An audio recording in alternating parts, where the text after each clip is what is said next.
65 million years ago, nature made its most spectacular mistake.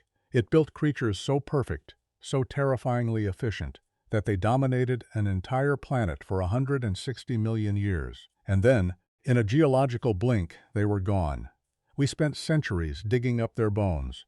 We built museums around their fossils. We named them in dead languages and marveled at their skeletons from behind velvet ropes. For most of human history, that was the deal. Dinosaurs belonged to the past, and the past was exactly where they stayed. Then 1993 happened. Steven Spielberg didn't just make a movie. He made a promise. That first shot of a brachiosaurus rising above the trees of Isla Nublar. John Hammond's eyes wide with pride, Alan Grant's jaw literally dropping. That wasn't just cinema. That was a covenant between Hollywood and its audience. We will show you things you have never seen before. And they delivered. Those dinosaurs didn't just look real. They felt real. They breathed and blinked and moved with weight and intention. And audiences walked out of theaters in the summer of 1993 fundamentally changed. The bar for visual storytelling had been reset, and everyone knew it. 22 years passed. 2 sequels came and went, one genuinely tense, one largely forgotten. The franchise went quiet, and then, in the summer of 2015, something extraordinary happened. A theme park opened its gates. Not just in the movie, in the cultural imagination. Jurassic World earned $208 million in its opening weekend in North America alone. It held the record for the biggest global opening weekend in history at the time, $524 million worldwide in 3 days. To put that in perspective, it made more money in one weekend than the entire original Jurassic Park made in its domestic theatrical run. Audiences didn't just show up, they stampeded. But here's the question that makes this movie genuinely fascinating. Why? Was it pure nostalgia?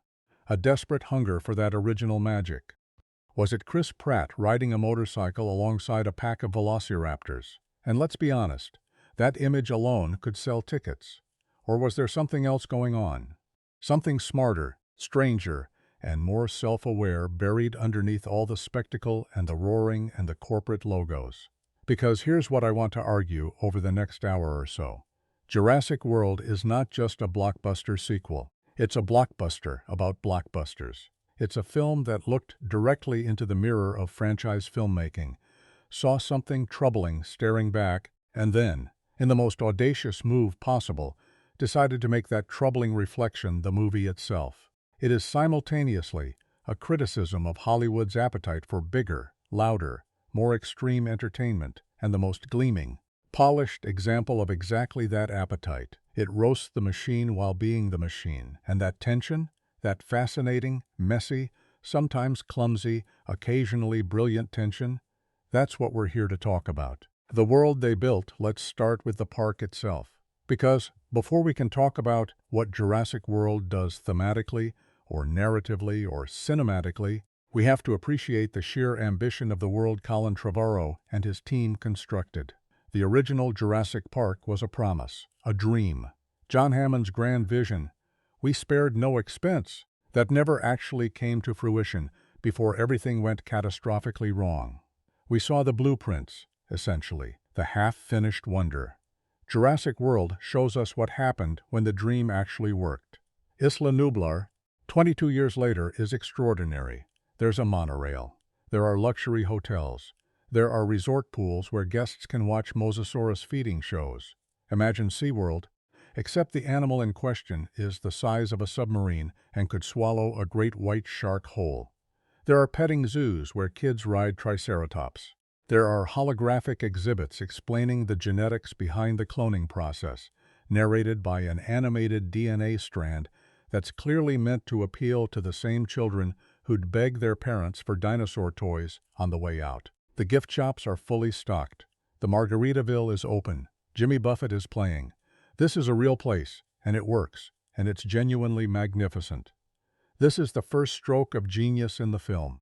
Before a single dinosaur does anything threatening, before the Indominus Rex even gets a proper introduction, Jurassic World, the movie, takes about 20 minutes to make you actually want to be in Jurassic World, the park. John Schwartzman's cinematography during these early sequences is deliberately tourist eye.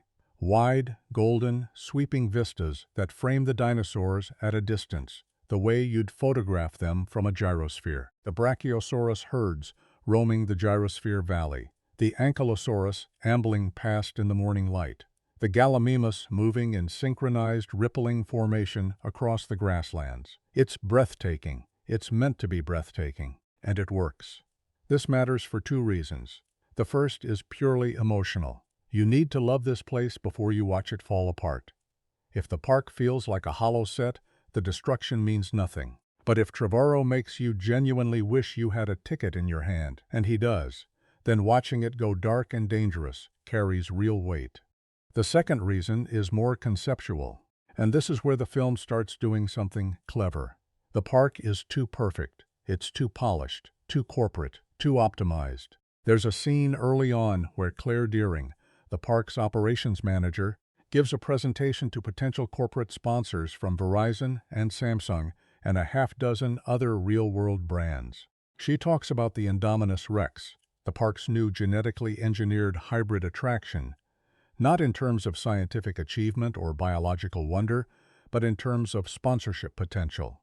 The Verizon Wireless Indominus Rex. She says it without irony, because in her world there is no irony. This is just how things work. That moment is the film's thesis in miniature. The miracle of dinosaur resurrection, which Hammond built his entire dream around, which scientists in the original film treated with genuine reverence and genuine terror, has been reduced to a corporate naming rights negotiation. Hammond said, "We spared no expense." Masrani Global Corporation says, "We've found the optimal price point." The machine behind the wonder hears something the film establishes with real efficiency. Jurassic World doesn't feel like Hammond's park. It feels like what happened after Hammond's park. The wonder got corporatized. The dream got monetized. The science got weaponized. Simon Masrani, played with tremendous warmth and genuine decency by the late, great Irfan Khan, is not a villain. This is important. He's not a cynical exploiter. He genuinely loves the park. He genuinely believes in what it does for people.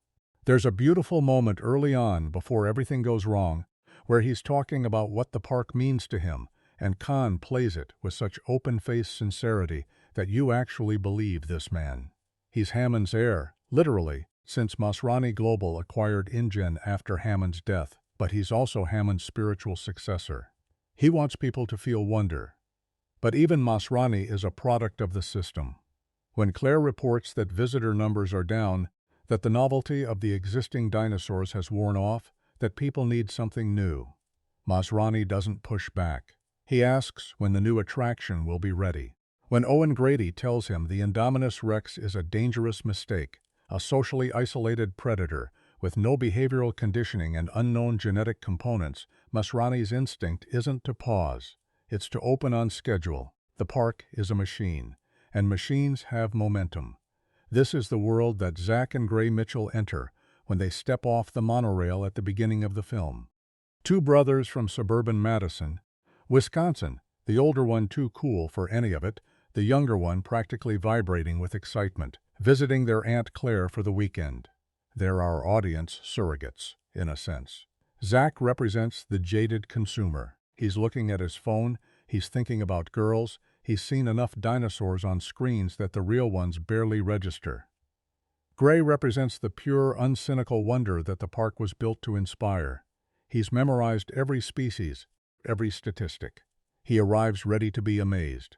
The film is structurally smart enough to use these two boys to mirror its own argument. The park works on Gray. It genuinely, completely works. His face during the gyrosphere sequence, rolling through the middle of a brontosaurus herd, surrounded by these enormous, gentle, ancient creatures, is one of the most genuinely affecting shots in the movie, because Ty Simpkins is playing real awe, not performed awe, not cinematic shorthand awe, the kind of awe that changes something in you permanently. And even Zach, Mr. Too Cool for This, eventually looks up from his phone. The dinosaurs win. They always win. The man on the motorcycle and the woman in the heels. Before we go any further into the park and what happens when it implodes, we need to talk about the two people at the center of this story, because they tell us a lot about what the film is trying to do, and honestly, where it occasionally falls short. Owen Grady arrives in Jurassic World as a kind of update on the Alan Grant archetype, the rugged, no-nonsense scientist who respects nature and distrusts the corporate suit who doesn't. Chris Pratt plays him with easy charisma, the kind that makes you believe he could command the loyalty of 4 Velociraptors through sheer force of presence. And in the scenes with his raptors, Blue, Charlie, Delta, and Echo, that charisma translates into something that feels genuinely earned. There's a moment very early in the film where Owen stands in the center of the raptor paddock, 4 of the most dangerous predators on Earth circling him, one wrong move away from catastrophe, and he holds the line with eye contact and a steady hand and a calm voice. It's movie magic. It works completely. Claire Dearing is a trickier case, and honestly, she's one of the more interesting things to write about in this film, even if the film itself doesn't always seem to agree. Bryce Dallas Howard plays her as a woman who has organized her entire identity around professional control. She knows every metric of the park. She can quote visitor numbers and corporate projections in her sleep. She schedules quality time with her nephews through her assistant, rather than showing up herself, which establishes her as emotionally compartmentalized, rather than simply uncaring. She wears impractical heels in a dinosaur theme park because she hasn't planned for the possibility of needing to run, literally hasn't planned for it. And that's both a character detail and, unfortunately, the butt of a running joke that hasn't aged particularly well. The film positions Owen and Claire in deliberate contrast. He's instinct, she's system. He's nature, she's corporation. He's the past, she's the present. Their dynamic drives the human story. And when that dynamic works, when they're pushing each other, calling each other out, finding unexpected respect in the middle of chaos, the film crackles. But here's what's truly compelling about both of them, and what the film is setting up in these early scenes. Neither of them is equipped for what's coming. Owen's alpha male confidence with the raptors is real, but it's also fragile. Claire's corporate competence is genuine, but it's calibrated for normal operations. And nothing about what's coming is normal. Both of them are about to have their assumptions stripped away in the most spectacular fashion possible. The question the film is really asking, let's step back for a second, way back, and look at what Jurassic World is really asking beneath all the surface spectacle. The park's new attraction, the Indominus Rex, wasn't created because of any scientific imperative or genuine curiosity. It was created because the existing dinosaurs weren't enough anymore. As the park's asset manager explains it, in a line that lands with the precision of a surgical instrument, visitors have become habituated. The Stegosaurus aren't getting second glances. The Rex feeding show has plateaued in attendance. The public needs something new, something engineered specifically to be more impressive, more terrifying, more shareable on social media. So InGen scientists, led by the quietly sinister Dr. Henry Wu, reprised magnificently by B.D. Wong after 22 years away from the franchise, built something unprecedented.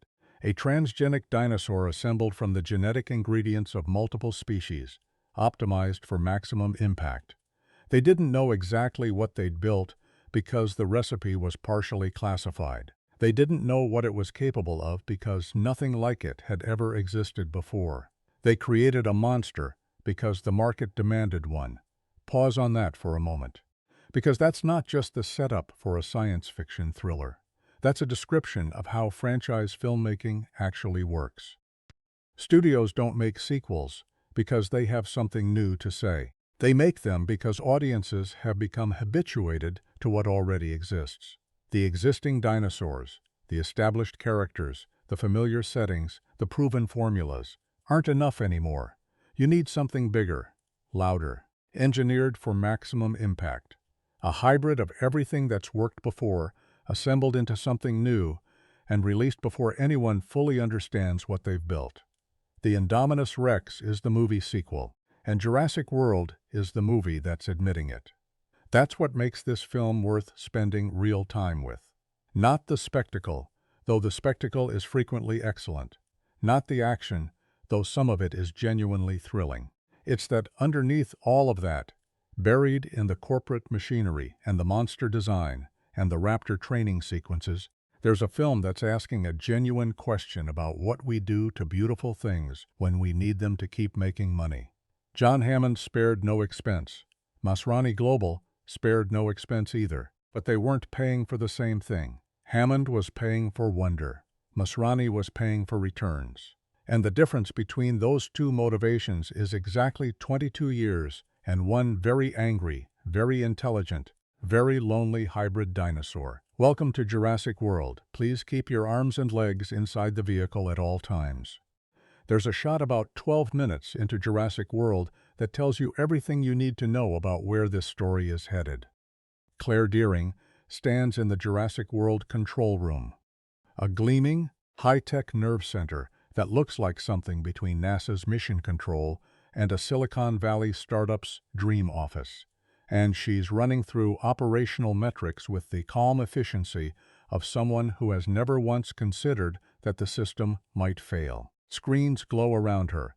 Employees monitor dinosaur vitals, guest movements, weather patterns, crowd density. Every variable is tracked. Every contingency is planned for. The whole island is one enormous optimized machine, and Claire is its most devoted operator. It's a room that radiates confidence. And in the Jurassic Park universe, confidence is always the first thing to die. How you build a world before you burn it down. The first act of Jurassic World is doing something that blockbusters rarely bother with anymore. It's taking its time. Not slow time, not padded, wheel-spinning time, but deliberate, architectural time. The kind of time you spend building something up specifically because you intend to tear it apart. Trevorrow and his co-writers structure these opening 40 minutes around a series of carefully stacked introductions, each one adding another layer to the world before the Indominus Rex makes its devastating move. You've got the park itself, lush, immense, operating with the precision of a Disney resort. You've got Claire's administrative world, orderly, metric-driven, built around the belief that everything can be managed if you have the right data. You've got Owen's world, raw, instinct-driven, operating on trust and physical presence rather than spreadsheets. And you've got the boys, Zach and Gray, who function as the film's emotional compass, reminding us with every wide-eyed reaction what this place is actually supposed to feel like from the ground level. What's smart about this structure is that each of these worlds has its own internal logic, its own set of rules, and its own blind spots. And the Indominus Rex will exploit every single one of those blind spots with ruthless, intelligent precision. But that's Act 2. For now, the park is open, the monorail is running, and everything is under control. Gray Mitchell, and the last true believer. If there's one character in this film who functions as an emotional anchor for everything that's about to happen, it's Gray Mitchell. And I want to spend a moment here, because the film does something genuinely clever with this kid that often gets overlooked in the broader conversation about Jurassic World. Gray is 10 years old and has memorized the stats on every dinosaur species in the park. He can recite the cloning process from memory. He has been waiting for this trip his entire conscious life. When the monorail slides into the station and he gets his first unobstructed view of the park, the skyline of the resort, the Brachiosaurus visible in the distance. Ty Simpkins plays that moment with his entire body. He grabs his brother's arm. His mouth opens. He can't even form words. This is important because Gray represents something the park is theoretically built for, but has almost entirely lost contact with: genuine wonder. Not consumer satisfaction. Not the dopamine hit of a new attraction. Not the Instagram moment. Actual, profound, stop-everything wonder at the fact that these animals are alive and real, and standing 50 feet away from a 10-year-old boy from Wisconsin. The film contrasts Gray's response with the rest of the park's visitors constantly. In the background of almost every early crowd scene, you'll notice people on phones, people photographing their food rather than the Triceratops pen behind them, kids playing on tablet devices while an ankylosaur grazes 20 yards away. The park was built to generate wonder, and its visitors have become too acclimated to wonder to receive it properly. Except Gray. Gray is still capable of it, and that makes him both the film's most hopeful character and, When everything goes wrong, the one with the most to lose. His older brother Zach is the deliberate foil, 16, perpetually distracted, carrying the particular adolescent performance of indifference that is its own kind of armor. But even Zach's detachment is handled with more care than you might expect. He's not cruel. He's not stupid. He's just at that age where caring openly about something feels dangerous. When the gyrosphere glides into the middle of the Apatosaurus herd and a juvenile dinosaur dips its head down to investigate the glass, and Zach's hand goes up to touch the glass back, that's not performance. That's the armor cracking. The park got him too. It just took longer. Owen Grady's paddock and the question of control. Meanwhile, on the other side of the island, the film is laying the groundwork for what will become its most philosophically loaded subplot. Owen Grady has been conditioning 4 velociraptors, Blue, Charlie, Delta, and Echo, through a behavioral training program that's part ethology experiment, part leap of faith. He's not controlling them the way you'd control a trained dog. He's established himself as the alpha of their pack. Through months of careful, consistent interaction, they follow his commands, not because they've been programmed to, but because they've chosen to recognize his authority. That distinction matters enormously, and the film is meticulous about establishing it. The raptor paddock sequence is one of the tightest pieces of filmmaking in the movie. A handler slips into the enclosure. The raptors immediately key on him as prey. Owen drops in, no weapons, no armor, and the whole dynamic shifts. Blue locks eyes with him. The others follow Blue's cue. Owen gives the commands. They hold. It's a breathtaking sequence. And what makes it work beyond the pure adrenaline of watching Chris Pratt face down 4 predators is what the film immediately does next. Vic Hoskins walks up, and Hoskins, head of InGen Security and the film's primary human antagonist, looks at what Owen just did, this astonishing, almost sacred exercise in interspecies trust, and the first thing he says is, "Imagine if we had those in a war zone." The film doesn't pause on this. It doesn't underline it with ominous music or a dramatic reaction shot. It just lets it sit there, this ugly little idea dropped into the middle of something beautiful, and moves on. But it's planted, and it will grow. Owen's response, immediate, visceral disgust, tells us everything about his character. He's not a soldier. He's not a corporate asset. He is, in the most fundamental sense, someone who has chosen to understand animals on their own terms rather than reduce them to human utilities. They're not weapons, he says. They're not trained killers. Hoskins doesn't argue. He just smiles, the way people smile when they're confident that time is on their side. The Indominus enclosure, first contact, and then we get to the moment the whole film has been building toward. Not the escape, not yet. The introduction. Claire brings Owen to the Indominus Rex paddock. This is where the two of them meet for the first time in any meaningful context, and the film handles their dynamic well here. The tension between their worldviews is evident before either of them has said anything particularly revealing. Claire briefs Owen on the asset with the same corporate vocabulary she'd use to describe a quarterly earnings report. Owen listens with the focused unease of someone who senses something deeply wrong, but can't yet articulate exactly what. The enclosure is a massive concrete structure, designed to contain something of enormous size and unknown capability. But here's the detail that lands like a quiet alarm bell. The walls have scratch marks. Deep, deliberate, methodical scratch marks, running from the ground up to the maximum height the Indominus has so far reached. Meaning it's been testing the walls, not out of panic, not in a rage. Systematically testing, the way you'd test a fence when you're trying to find a weak point. She's watching you, Owen says, looking up at the walls. Not with fear, with respect. And something very close to recognition. This is the moment that separates Jurassic World from a standard monster movie. Most films of this type treat their central creature as an elemental force, a shark, a T-Rex, a virus. Something powerful but essentially mindless, operating on instinct and appetite.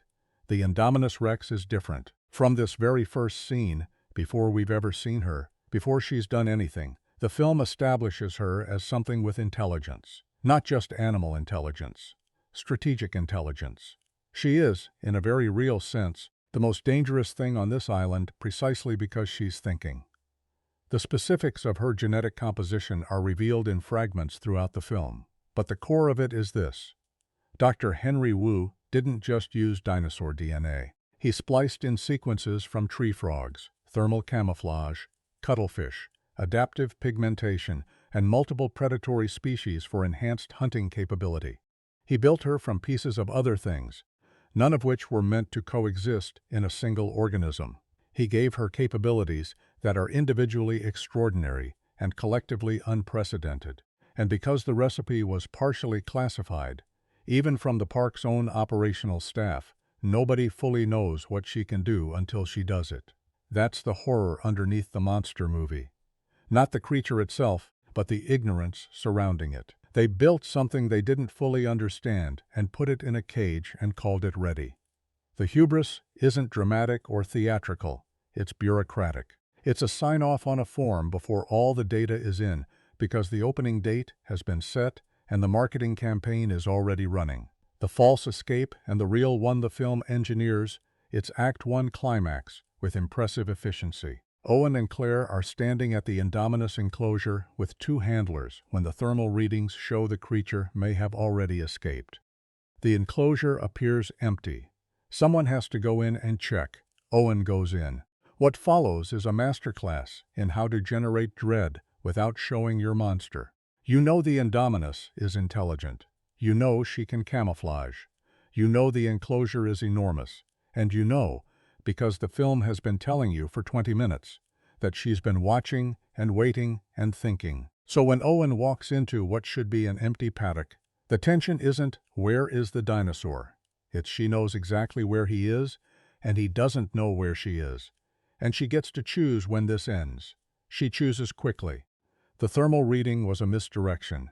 She clawed out her own tracker. She masked her heat signature by pressing against the cooler walls. She knew they'd send someone in to check. The paddock isn't empty. She was never gone. She was right there the whole time, waiting for the door to open. Owen dives under the gates as they're closing. The two handlers aren't fast enough. And just like that, without gore, without a prolonged attack sequence, without anything we'd traditionally call a monster movie set piece, the Indominus Rex has her first kills and her freedom simultaneously.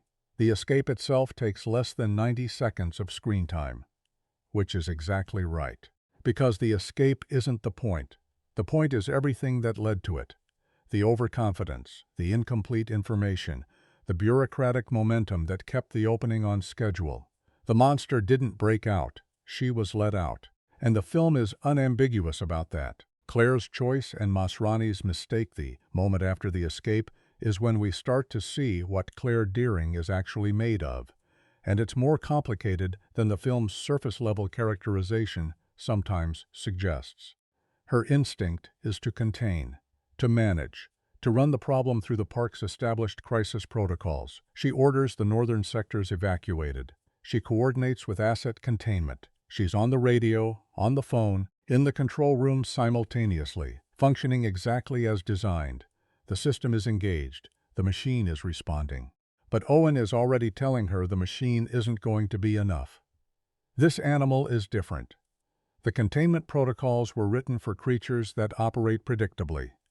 The Indominus doesn't operate predictably. She's already demonstrated that she can strategize, sending ACU teams after her with non-lethal weapons, which is what the park's protocol demands, because destroying a $100 million asset requires Masrani's personal authorization, is not a solution. It's a delivery service. Masrani authorizes the non-lethal response anyway, because he's not a bad man, but he's a man who still believes the situation can be managed, that the system can hold, that the machine is strong enough. The ACU team goes in. The jungle swallows them. And the Indominus Rex, who has apparently been paying very close attention to the concept of thermal camouflage, picks them apart with the methodical patience of a creature that has nowhere to be and nothing to fear. By the time Act 1 closes, the park's bubble has burst. The asset is loose. The protocol has failed. The corporate logic that kept everything running smoothly, that treated a living, thinking, genetically unprecedented predator as a line item on a balance sheet, has collided with the consequence of exactly that thinking. And the consequence has very large teeth, the ability to disappear, and the intelligence to use both. The park is still technically open. The monorail is still running. Jimmy Buffett is presumably still playing somewhere near the Margaritaville. But something fundamental has shifted in the operational DNA of Jurassic World. The margin for error that everyone assumed existed, it never did. It was just invisible until now. There's a particular kind of dread that's specific to watching a system fail in real time.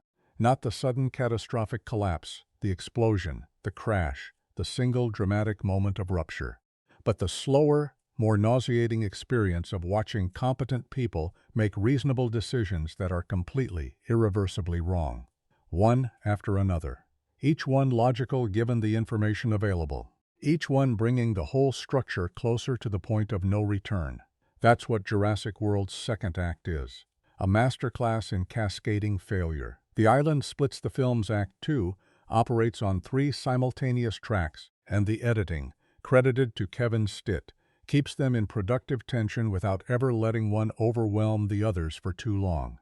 You've got Zach and Gray, who've wandered into the restricted sector of the island in a gyrosphere, and are now face-to-face with the Indominus in the most exposed situation imaginable. You've got Claire and Owen moving through the jungle, following a radio signal, trying to locate the boys before the asset does. And you've got the control room, Masrani, Hoskins, the operations staff, managing the public-facing catastrophe of an escaped predator, while a park full of paying guests remains, for the moment, blissfully unaware of what's loose on their island. These 3 tracks don't just serve narrative efficiency. Each one is examining the central crisis from a different angle. The boys give us the ground-level terror, what it actually feels like to be prey. Claire and Owen give us the human cost of the park's systemic failures, playing out in personal stakes. And the control room gives us the institutional response, which is where the film's sharpest observations about corporate crisis management live. Let's start where the film starts, with 2 teenagers in a rolling glass ball, in the middle of a restricted zone they absolutely were not supposed to enter. The gyrosphere and the killing field. Zach and Gray's detour into the restricted sector is framed initially as an adventure. Zach overriding the automatic return function so they can keep exploring, Gray thrilled and nervous in equal measure. It's the kind of thing teenagers do. Push past the boundary because the boundary feels arbitrary and the reward feels immediate. And for a few minutes, it pays off. They roll through stunning terrain, completely alone, the whole island to themselves. Then they see the Ankylosaurus herd, and something is wrong. The animals aren't grazing. They're not moving with the calm, measured rhythm of creatures going about their day. They're panicked, clustering, turning, responding to something that hasn't arrived yet but is already felt. In the natural world, when prey animals behave like this, there's exactly one reason, and the film lets that realization land on the audience about 3 seconds before it lands on the boys. The Indominus materializes from the tree line, not charging, not bellowing, walking, deliberately. She moves through the Ankylosaurus herd with calculated contempt, batting aside an animal that weighs several tons like it's a minor inconvenience. And what's chilling about this sequence isn't the violence, it's the purposefulness. She's not feeding. She's not territorially threatened. She's killing because she's been isolated in a concrete enclosure her entire life, has never been taught what prey is for or what restraint means, and has the intelligence to act on her impulses with lethal efficiency. She kills the way something kills when it has never been taught not to. The gyrosphere takes a direct hit. The glass shatters. The boys tumble into the open. No glass shell, no vehicle, no protection. And the Indominus is right there, 10 feet away, regarding them with something that reads disturbingly like curiosity. Ty Simpkins and Nick Robinson do their best work in this film, in these 30 seconds of pure silent terror before the boys run, because the look on their faces isn't performed horror. It's the recognition that they have miscalculated catastrophically, and there is no taking it back. They run. The Indominus lets them. And that choice, the decision to let them go rather than pursue, is one of the film's quieter, disturbing moments. She's not hungry, she's exploring. The boys were just interesting for a moment. The ruins of the old dream What Happens Next is one of the most genuinely affecting sequences in the entire film, and it works for reasons that have nothing to do with action or spectacle. Fleeing through the jungle, Zack and Gray stumble into a clearing, and there, half consumed by vegetation, is the original Jurassic Park Visitor Center, Hammond's building, the place where everything started 22 years ago. The mural is still on the wall, though faded and cracked. The night vision goggles are still in a drawer. An old Jeep Wrangler, one of the original park vehicles, still painted in that iconic red and green livery, sits in the vehicle bay, rusted but intact. The film holds on this space for a beat longer than it needs to, and that's exactly right. Because this isn't just a location reveal or a fan service moment, though it's absolutely both of those things. It's a time capsule. It's the dream before it got monetized, still sitting there in the jungle, waiting. Hammond's vision, the impractical, reckless, magnificent original vision, is literally crumbling, slowly being reclaimed by the same nature it tried to contain. And 20 miles away, Masrani's version of that dream, the optimized, corporatized, trademarked successor, is in the process of collapsing for entirely different but structurally identical reasons. Gray gets the old Jeep running. He knows how because he memorized the maintenance manual. Of course he did. There's something quietly beautiful about that. The boy who still believes in wonder, the last true believer, being the one who gets the old machine running again. It's not subtle, but it's earned. The sky breaks open while the boys are navigating the jungle. The Indominus makes her most consequential move yet. She breaks into the park's aviary. The aviary sequence is where Jurassic World shifts from a contained crisis, one escaped animal in a restricted zone, into something the park has absolutely no protocol for. Because when the pteranodons and dimorphodons flood out of that aviary, the crisis stops being manageable. It stops being a problem you can throw personnel and vehicles at. It becomes atmospheric. It's everywhere at once. Masrani's response to the escalating situation has been one of measured, confident control. He's in the control room. He's authorizing actions. He's making decisions with the bearing of someone who genuinely believes the situation is recoverable. So when he personally takes a helicopter to intercept the Indominus at the aviary, it's not recklessness. It's leadership as he understands it. He's a man who learned to fly helicopters because he liked challenges. He goes to the front because that's what he does. The pteranodons flood his helicopter. The rotors catch. The helicopter goes down into the aviary in a collision that is brief, brutal, and genuinely shocking because Irfan Khan has spent the entire film being so warm and so alive that his death registers as actual loss rather than plot mechanics.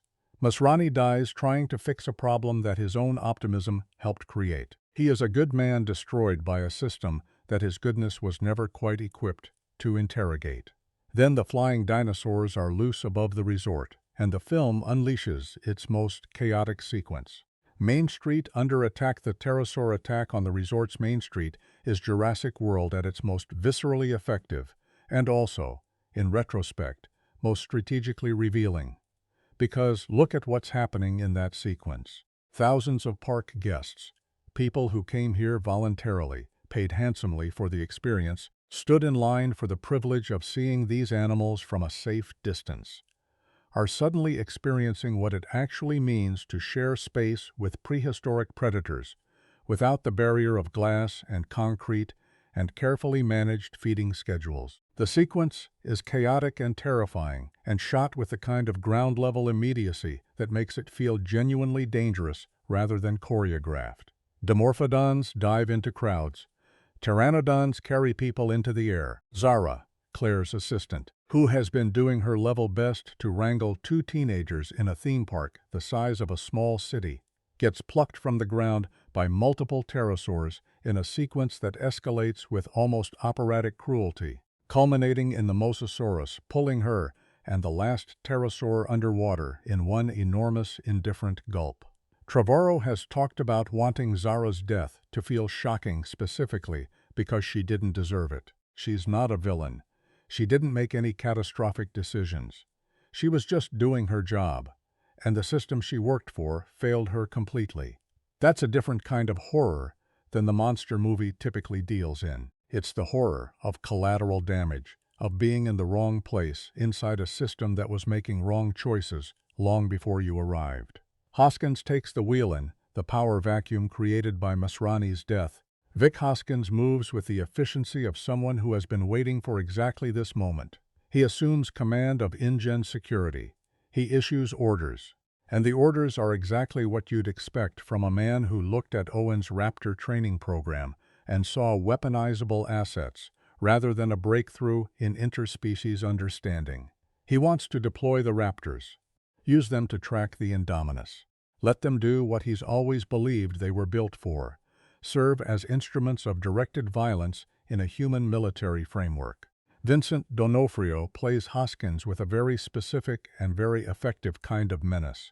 Not theatrical evil, but the mundane certainty of a man who has spent years building a perfectly logical case for something monstrous. His argument isn't crazy on its surface. The ACU teams are ineffective. The Indominus is too large and too smart to be contained by conventional means. The Raptors can track by scent, move at speed, and respond to Owen's commands. On paper, it's a tactical solution. But Owen's objection isn't tactical, it's moral. The Raptors aren't soldiers. They're not trained for combat against a creature this size and this intelligent. And more fundamentally, Owen understands something Hoskins doesn't and can't. The bond between Owen and the Raptors is built on mutual trust, not on their classification as military hardware. The moment you treat them as weapons, you change the nature of the relationship. You can't unring that bell. He's overruled. The park is in crisis. The institutional momentum is behind Hoskins. And Owen, faced with the choice between watching the Raptors go in without him or going in with them, makes the only choice a man with his values can make. He goes in.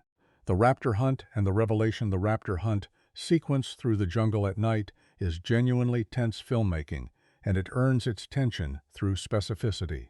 Owen on his motorcycle. 4 Raptors running alongside him in perfect formation, their movements synchronized with the kind of fluid, responsive intelligence that the film has been establishing since the paddock sequence in Act 1. Helmet cameras on the Raptors broadcasting to Hoskins in real time, because of course Hoskins isn't missing the operational data. And then they find the Indominus. The Raptors slow. Stop. Begin communicating with the hybrid in a pattern of calls and responses that Owen recognizes immediately as wrong. This isn't aggression. This isn't 2 competing apex predators establishing dominance. This is, he realizes with dawning, terrible clarity, a conversation. The Indominus is talking to his Raptors, and his Raptors are listening. The genetic revelation drops here with the impact it deserves. The Indominus Rex contains Velociraptor DNA. She didn't just absorb the language of the pack. She absorbed the social structure, the hierarchy, the understanding of what an alpha is and what it means to challenge one. Owen has spent months earning his place as the alpha of Blue's pack. The Indominus Rex walked up to that pack and, in 60 seconds, offered them something Owen never could. She offered them a member of their own species, an alpha who looks like them, an alpha who speaks fluent Raptor. Owen loses his pack in the space of a single jungle clearing. Charlie goes down in an explosion. Delta and Echo turn on the soldiers. Blue locks eyes with Owen for one suspended, agonizing moment, and then she turns away. That moment, that specific beat, it's the emotional low point of the entire film. And it lands hard because the film has been so careful about building what Owen and the Raptors have. You've seen the trust established. You've seen what it costs to maintain it. And watching it dissolve, not through violence or betrayal in the human sense, but through the Indominus doing exactly what her genetic programming and her terrible isolation have made her, is genuinely gutting. The cost of playing God in the chaos following the Raptor ambush, Hoskins evacuates Dr. Henry Wu from the island along with the dinosaur embryos and research data. And it's in this brief, almost throwaway scene that the film reveals the true depth of the conspiracy beneath the monster movie. Wu isn't surprised by what the Indominus has done. He's not horrified. He's clinical. He talks about the Indominus as a prototype, not a mistake, but a proof of concept. The hybrid technology has military applications, he suggests. The park was always just a funding mechanism. B.D. Wong plays this revelation with extraordinary control. There's no mustache twirling, no dramatic confession, just the calm, measured delivery of a man who has spent 22 years compartmentalizing the ethical dimensions of his work into irrelevance, and is now watching the results play out at scale with something closer to professional interest than remorse. This is the film at its most genuinely unsettling. Not the Indominus killing ACU soldiers in the dark, not the pterosaur attack, but a scientist who created something unprecedented, watched it escape and begin killing people, and his primary concern is protecting the intellectual property. Wu represents the endpoint of the film's central argument. What happens when you strip the wonder completely out of the equation? When Hammond's dream gets processed through enough corporate and military logic that nothing of the original spirit remains. You get someone who can look at the Indominus Rex, this tortured, brilliant, isolated creature that exists because of choices he made, and see only data points. The original Jurassic Park gave us scientists who were genuinely afraid of what they'd done. Malcolm's chaos theory, Grant's terror at the raptors' intelligence, even Hammond's belated recognition that he'd been so preoccupied with whether or not he could that he didn't stop to think if he should. That moral reckoning was built into the DNA of Spielberg's film. Jurassic World gives us Wu, who has thought about whether he should, and simply decided that it wasn't his department. The island at its breaking point by the time Act 2 closes, Jurassic World, the park, the idea, the corporate dream, has effectively ceased to function. The resort is evacuated. The northern sectors are dark. The control room is operating on emergency protocols. The raptors are loose and aligned with the Indominus. Hoskins is dead, killed by Delta in a scene that arrives with almost poetic efficiency, the weapon turning on its would-be wielder in the most literal possible way. The island is not under human control anymore. It hasn't been since the Indominus clawed out her own tracker. But now there's no pretending otherwise. No protocol to engage, no asset containment unit to deploy, no corporate press release that covers this. What's left is smaller and more human and more honest than anything the park's operational machinery was designed to handle. Owen and Claire and two kids finding their way back to each other through an island that has stopped being a product and returned to being a wilderness. The systems have failed. The institutions have been exposed. The corporate logic has eaten itself. What comes next isn't a management solution. It isn't a crisis response protocol. It's something much older and much simpler. It's survival. And the question of whether the bonds that matter, between Owen and his raptors, between Claire and her nephews, between humans and the wild things they've tried so desperately to control, are strong enough to survive contact with the consequences of everything that came before. There's a moment near the end of Jurassic World that shouldn't work as well as it does. A woman in business attire sprints across a darkened theme park, wielding a flare, leading a Tyrannosaurus Rex toward a fight with a genetically engineered hybrid superpredator. On paper, it sounds like the kind of thing you'd read in a pitch document and raise an eyebrow at. On screen, it is one of the most genuinely thrilling sequences in the entire Jurassic franchise. And the reason it works, the reason it lands with the emotional force that it does, is because the film has spent 2 full acts earning every single frame of it. Act 3 of Jurassic World is not really about action. It's about restoration, about what gets reclaimed when the manufactured, the engineered, and the corporate finally collide with something older and realer and more fundamental than any of them. Blue's choice before we get to the finale, we need to talk about what happens in the lab, because this is where the film's emotional through line reaches its most quietly powerful moment, and it's one that tends to get overshadowed in the broader conversation about the T-Rex sequence that follows. Owen, Claire, and the boys arrive at the Innovation Center, the park's central genetics facility, the beating heart of Dr. Wu's operation, and find Hoskins in the process of securing embryo samples for evacuation. The confrontation is brief and efficient. Hoskins makes his case one more time with the specific brand of true believer conviction that makes him genuinely chilling rather than cartoonishly villainous. He talks about progress. He talks about military application. He talks about the next generation of what the Indominus represents, as though the creature currently dismantling the island outside is simply a first draft, a prototype with known limitations. Then Delta comes through the wall, and Hoskins' certainty about what these animals are, instruments, assets, controllable hardware, meets the reality of what they actually are.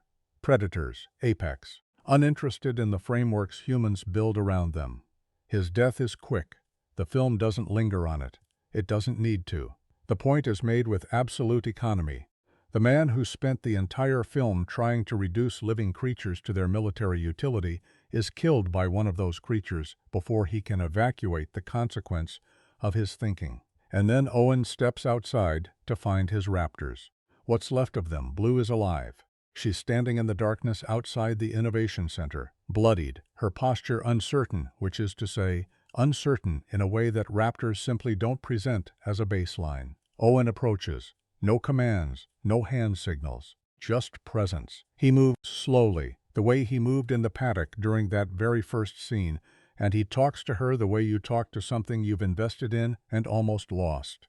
Blue looks at him. The film gives this beat real time, unhurried, unscored for a moment, just the two of them in the dark outside a burning theme park. And she makes a choice.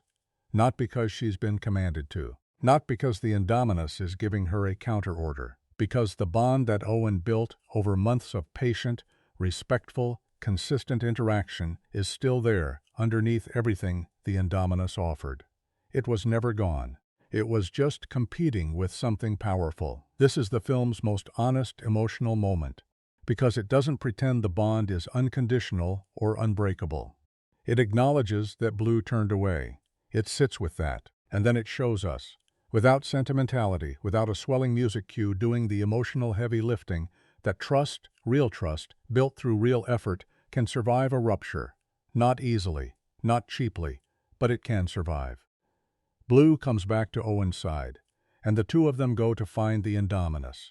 The release of the Queen Claire's decision to release the Tyrannosaurus Rex from its paddock is the film's single boldest narrative swing, and it's one that Bryce Dallas Howard plays with exactly the right combination of desperation and determination. Let's be precise about what this decision requires. Claire has to manually trigger the paddock release for an animal that is, by any objective measure, one of the most dangerous things on the island.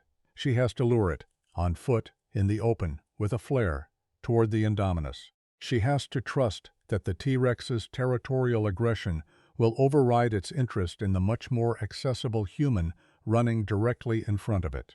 And she has to do all of this while her nephews and the man she's developing feelings for are somewhere on the other side of the park perimeter. It is, by the film's own logic, an insane plan. Owen says as much. Claire doesn't disagree. She does it anyway. What makes this work is that it's the culmination of Claire's arc in a way that the film's surface-level heels commentary obscures.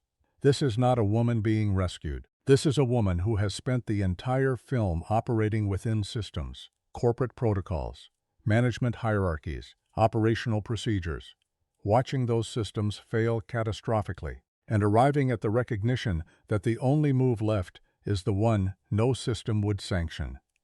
She doesn't ask for permission. She doesn't run it through the chain of command. She makes a call that is simultaneously reckless and completely right, and she executes it herself. The paddock gate opens. The T-Rex emerges into the darkness of the park, illuminated by emergency lighting and Claire's single flare, and the film holds its breath. The battle for Isla Nublar, what follows, is the sequence that Jurassic World will probably be remembered for longest, and rightly so. The fight between the Tyrannosaurus Rex, Blue, and the Indominus is the film operating at its spectacular peak, and the reasons it works go beyond the impressive scale of the visual effects, work by industrial light and magic. The fight is structured as a comeback story within a comeback story.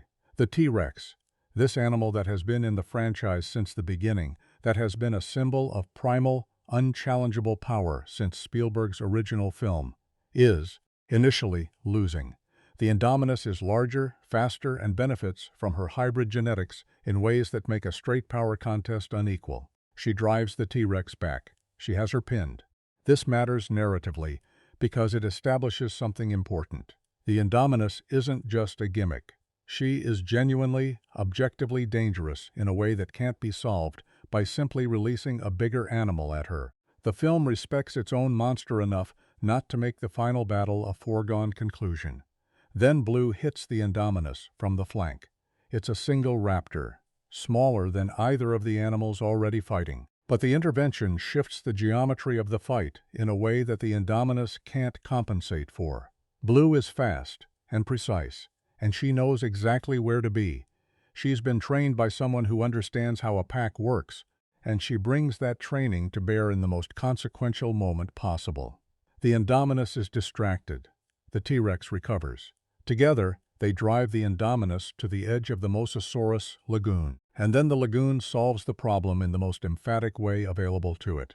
The Mosasaurus surfaces, takes the Indominus in a single enormous bite, and drags her underwater. No fanfare, no prolonged struggle, just the cold, dark logic of the food chain, operating below the surface of everything that's been happening on land.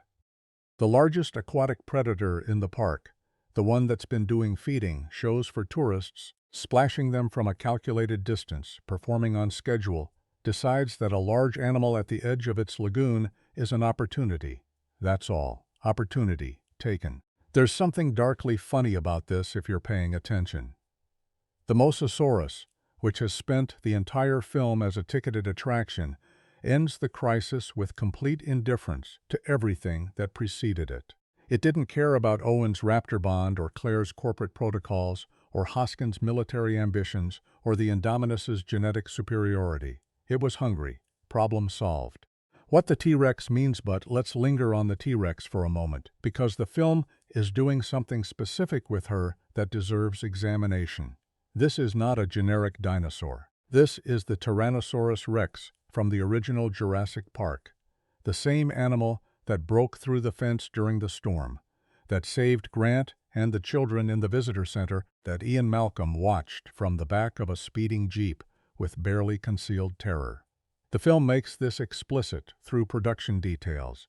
She bears the scars from her encounter with the raptors at the climax of Spielberg's film. Those scars are visible, they're intentional, so when she emerges from her paddock and walks into the light of the burning resort, she's carrying 22 years of franchise history on her back.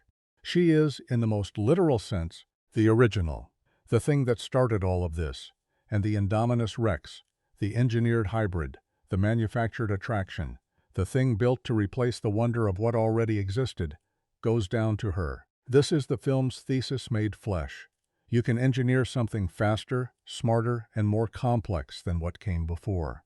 You can optimize it, splice it, design it specifically to outperform everything the market currently offers. But there is something in the original, something in the thing that earned its place through time and nature rather than through a laboratory, that manufactured novelty cannot replicate. And eventually, one way or another, the original reasserts itself. Jurassic Park's T-Rex stands in the middle of the destroyed resort, and she roars into the night sky. It's a victory declaration over everything the last 22 years have produced. Sequels, reboots, genetic engineering, corporate theme parks, sponsorship deals. She was here before all of it, and she's still here after. The film doesn't cut away quickly. It holds on that roar. It lets it ring.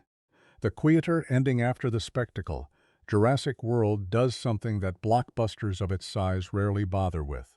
It slows down. Zach and Gray find their parents on the mainland evacuation point, and the reunion is played without excess.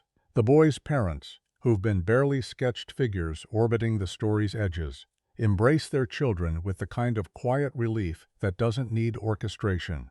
Ty Simpkins, who has been the film's emotional heartbeat from the beginning, holds on to his parents and doesn't let go. Gray, who arrived at the park as a true believer and survived the park as something more, as someone who has seen the thing behind the wonder and hasn't stopped believing anyway, gets to go home.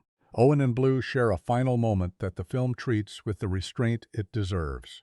He doesn't try to contain her. He doesn't issue commands. He looks at her, and she looks at him, and then she walks into the jungle, free, choosing it. The bond is real enough that she doesn't need a paddock to maintain it, and real enough that he doesn't need to cage her to keep it.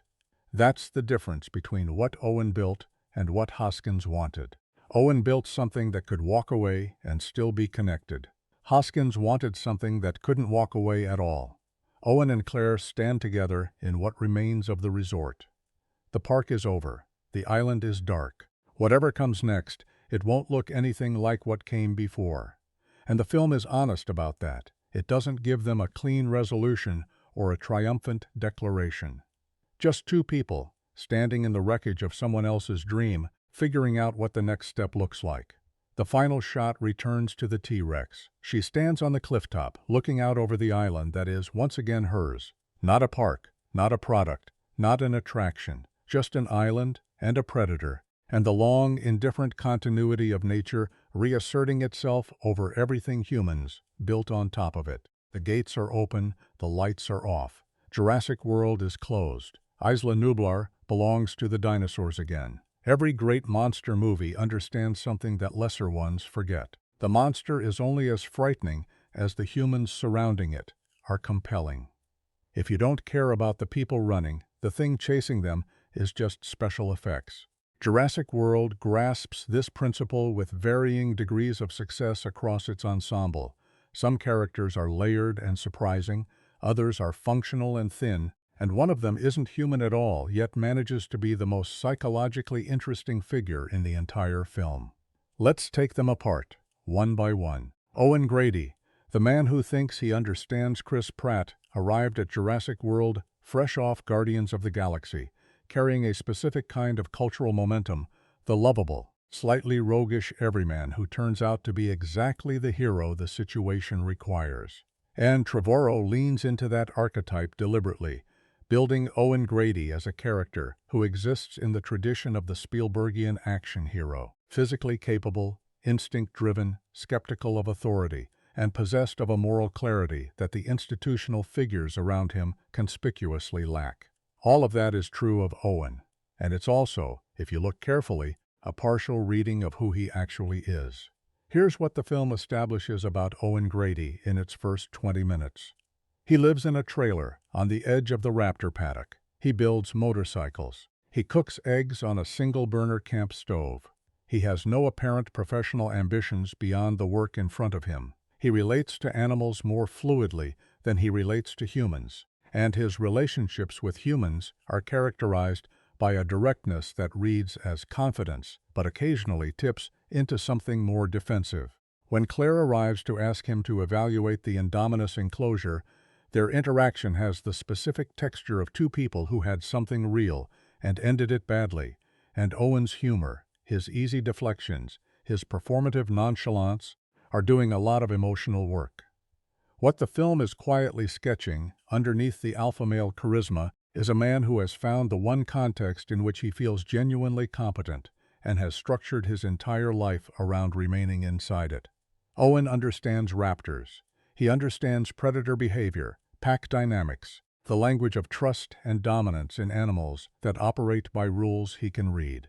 The world beyond that paddock, the corporate world, the institutional world, the world of feelings and relationships and professional compromise, he navigates with considerably less assurance. This is why his scenes with Claire work when they work. She challenges the context he's comfortable in. She doesn't respond to his alpha posturing the way the raptors do. She calls him out, pushes back, demands engagement from him at a level that's more complicated than establish dominance and maintain it. And Pratt plays Owen's discomfort in those moments with a subtlety that his later action hero sequences occasionally obscure. There's a scene over margaritas where he's genuinely rattled in a way that has nothing to do with dinosaurs, and the film knows it. His arc, functionally, is the movement from a man who understands one specific kind of relationship, the carefully managed bond with his raptors, built on clear rules and consistent reinforcement, to a man who accepts that some relationships can't be managed that way. When Blue walks away at the end, Owen lets her go. That's enormous for him. The control he's been maintaining, the careful, patient, structured control that is his primary mode of engaging with the world. He releases it. He trusts the bond to survive without the architecture. That's growth, and the film earns it. Pratt's performance is shrewdest in the raptor paddock sequences, where Trevorrow wisely keeps the camera close and lets the physical specificity of the work, the eye contact, the hand positioning, the way Owen plants his feet, do the characterization. This is a man who knows exactly what he's doing in this context, and watching competence expressed through physical precision is inherently compelling. The script sometimes underserves him with dialogue that leans too hard on the rugged cowboy register. She's alive, probably, maybe, is charming in isolation, somewhat exhausting as a persistent mode. But Pratt's natural warmth keeps Owen from calcifying into a type. Claire Dearing, the most interesting character the film doesn't quite know what to do with. Let's be honest about something. Claire Dearing is the most complex human character in Jurassic World, and the film spends a frustrating amount of energy undermining that complexity with choices that reflect the anxieties of 2015 blockbuster filmmaking more than any genuine authorial intention. Start with what the film gets right. Bryce Dallas Howard plays Claire as someone who has constructed an identity entirely around professional mastery as a defense against emotional exposure. Her relationship with her nephews, scheduling quality time through an assistant, being unable to remember their ages off the top of her head, isn't cruelty. It's the behavior of someone who has learned, through some unspecified and probably painful process, that emotional investment is a liability she can't afford. The armor is real. The competence that maintains it is real. And Howard plays both the armor and the vulnerability beneath it with genuine intelligence. What's fascinating about Claire is that she's right about almost everything in her professional capacity throughout the first act. She knows the park's operational systems better than anyone. She understands the stakeholder relationships, the corporate pressures, the balance between spectacular attractions and responsible management. When the Indominus escapes, her instinct to engage the established protocols isn't stupidity. It's exactly what the situation calls for, and she executes it with precision. The protocols fail not because Claire failed to implement them correctly, but because the situation was categorically beyond what the protocols were designed for. Her arc is genuinely about something.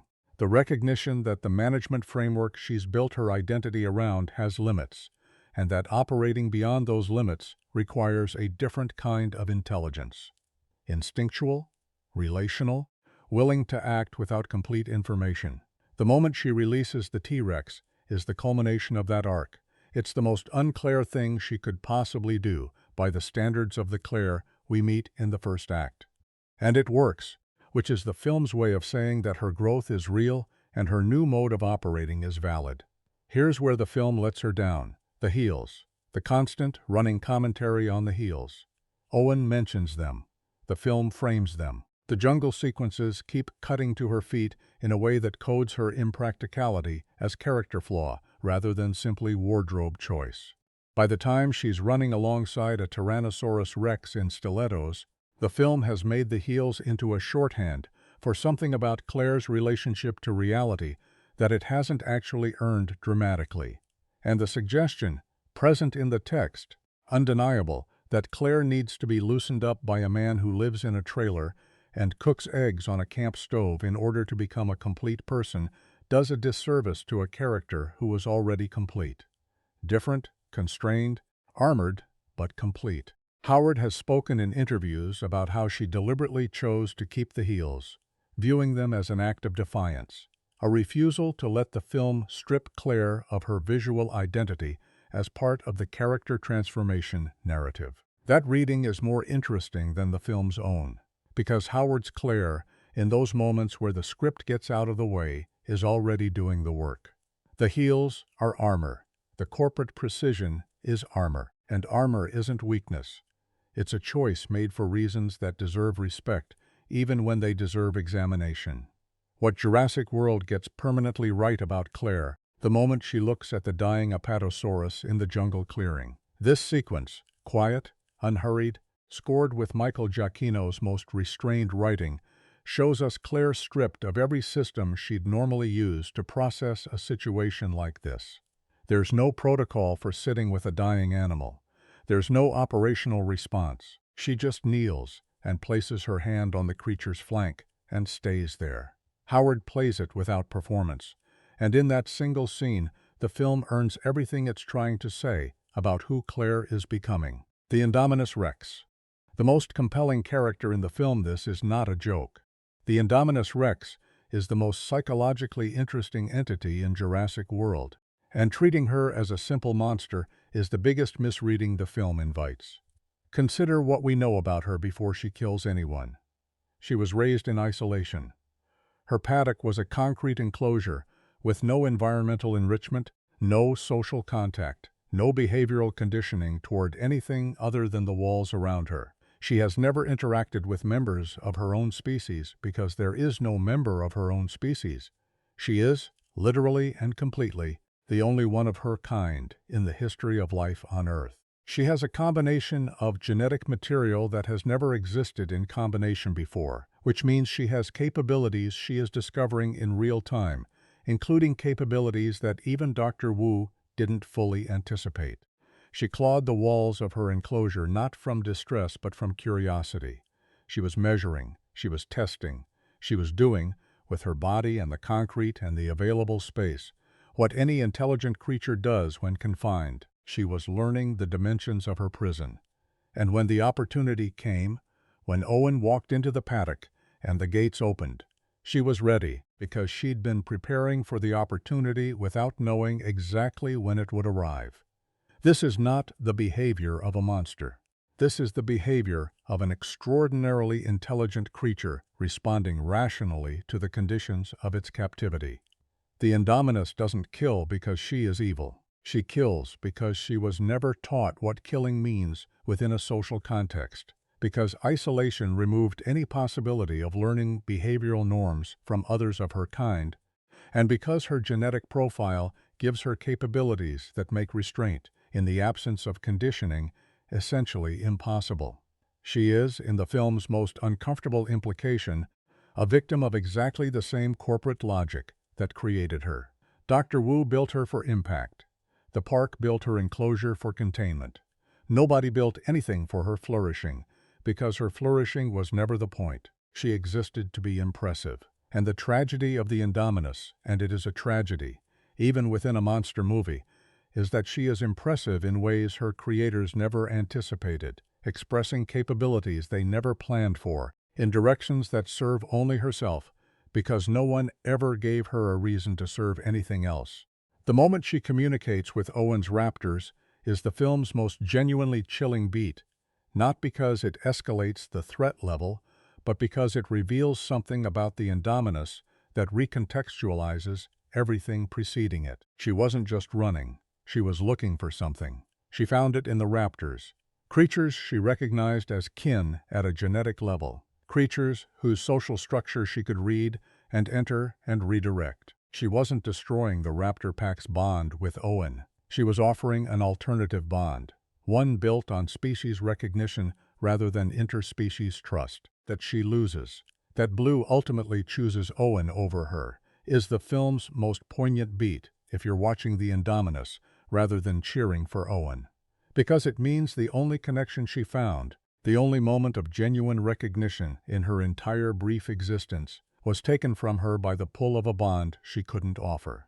She dies at the lagoon's edge not as a defeated villain, but as something lonelier and more complex. A creature that never had a chance to be anything other than what it became. Destroyed by a world that created it without ever considering what it needed.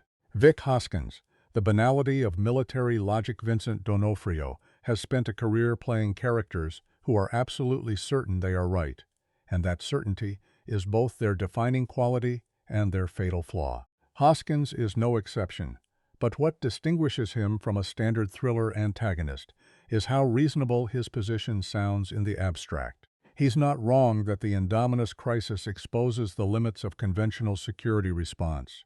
He's not wrong that the raptors are more effective trackers than any technology the park deploys. He's not even wrong, strictly speaking, that Owen's command relationship with the raptors demonstrates something significant about what trained dinosaurs could do in a directed military context. His analysis of the situation is largely accurate.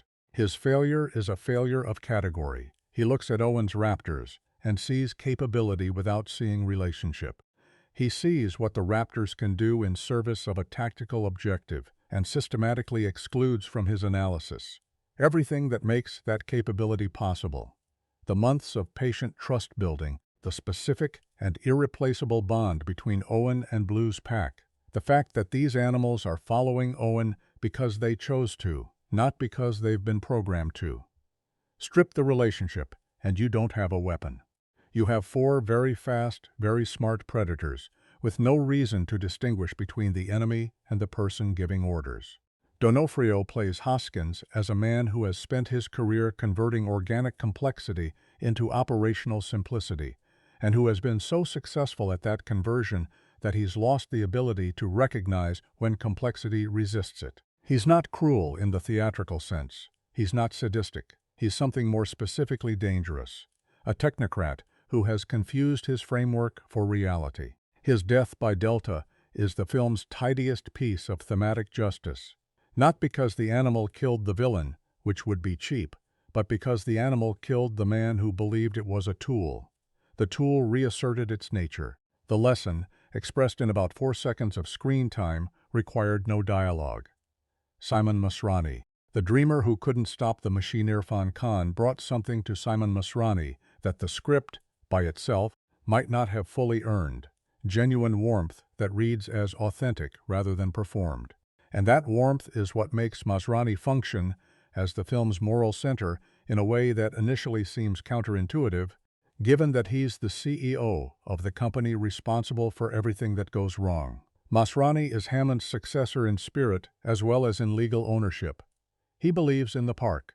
He believes in what it offers, the opportunity for people to experience something that resets their sense of scale, that reminds them of their smallness in the face of natural history. His meetings with Claire aren't the meetings of a man squeezing revenue from an asset. They're the meetings of a man checking that the thing he loves is being properly cared for. But Masrani has Hammond's flaw, refined and updated for the corporate era. Hammond's flaw was hubris of the individualist variety, the autocratic dreamer who wouldn't be told no. Masrani's flaw is institutional hubris, the belief that good intentions at the top of a system translate into ethical outcomes at every level below. He trusts Wu because Wu is brilliant. He trusts Claire because Claire is competent. He doesn't ask what Wu is actually building, or what the full genetic recipe of the Indominus contains, because he has delegated that responsibility and expects the delegation to hold. His death in the helicopter crash is the most emotionally resonant human death in the film, because Khan has made Masrani a person rather than a position.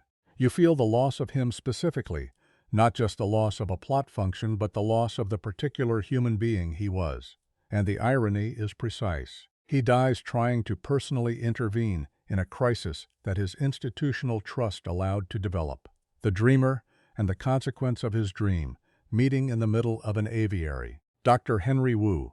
22 years of compartmentalization. B.D. Wong's return to the franchise after 22 years is one of Jurassic World's most quietly brilliant decisions, and not simply for the nostalgia it generates. Wu's presence in the original Jurassic Park was brief, a few scenes, mostly expository, establishing the mechanics of the cloning process. He was the technician, the explanation, the face of the science, presented without particular moral weight. What Jurassic World does with that foundation is genuinely interesting. It asks, what does a man like Henry Wu become after 22 years of doing exactly what he did at the original park? Building things that shouldn't exist, answering only to institutional sponsors, separating the technical questions from the ethical ones.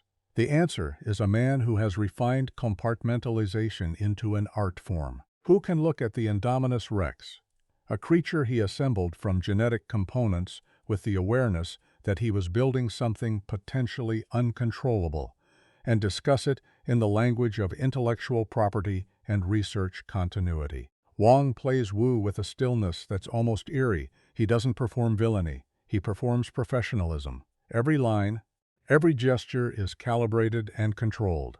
The behavior of someone who has spent decades keeping the uncomfortable implications of their work at operational arm's length. The scene where he defends the Indominus to Masrani, "Nothing in Jurassic World is natural. We've been playing God since the beginning," is delivered not as a confession, but as a thesis statement. He's not troubled by it. He worked it out a long time ago and moved on. His evacuation from the island with the embryos isn't an escape. It's a continuation of the project. The film understands with quiet alarm that Wu isn't the ending of the story. He's the beginning of the next chapter. Zack and Gray Mitchell, the franchise's conscience.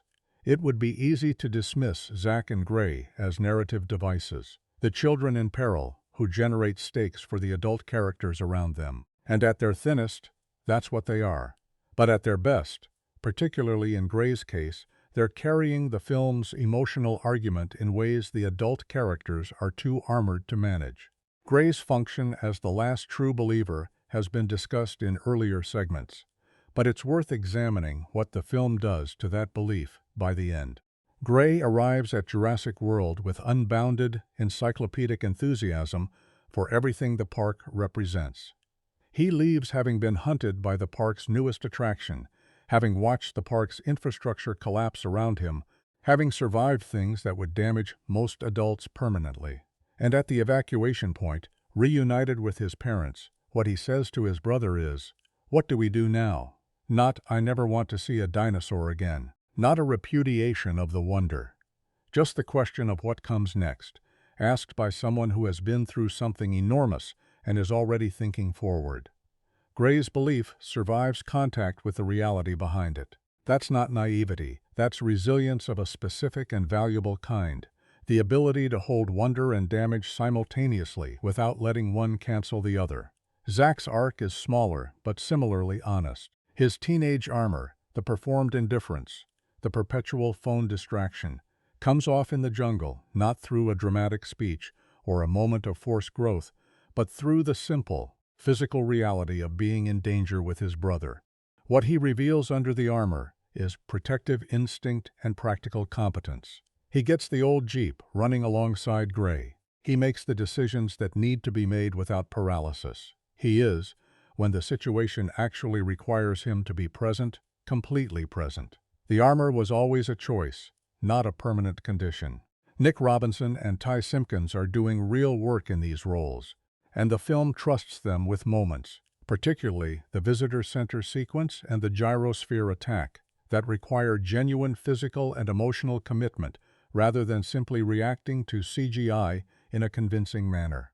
The ensemble logic what holds all of these characters together, what makes the ensemble function as something more than a collection of isolated performance tracks, is that every single one of them is in some fundamental relationship with the question of control. Owen tries to control his raptors through trust. Claire tries to control the park through systems. Hoskins tries to control dinosaurs through military framework. Masrani tries to control consequences through delegation. Wu tries to control ethical discomfort through intellectual distance.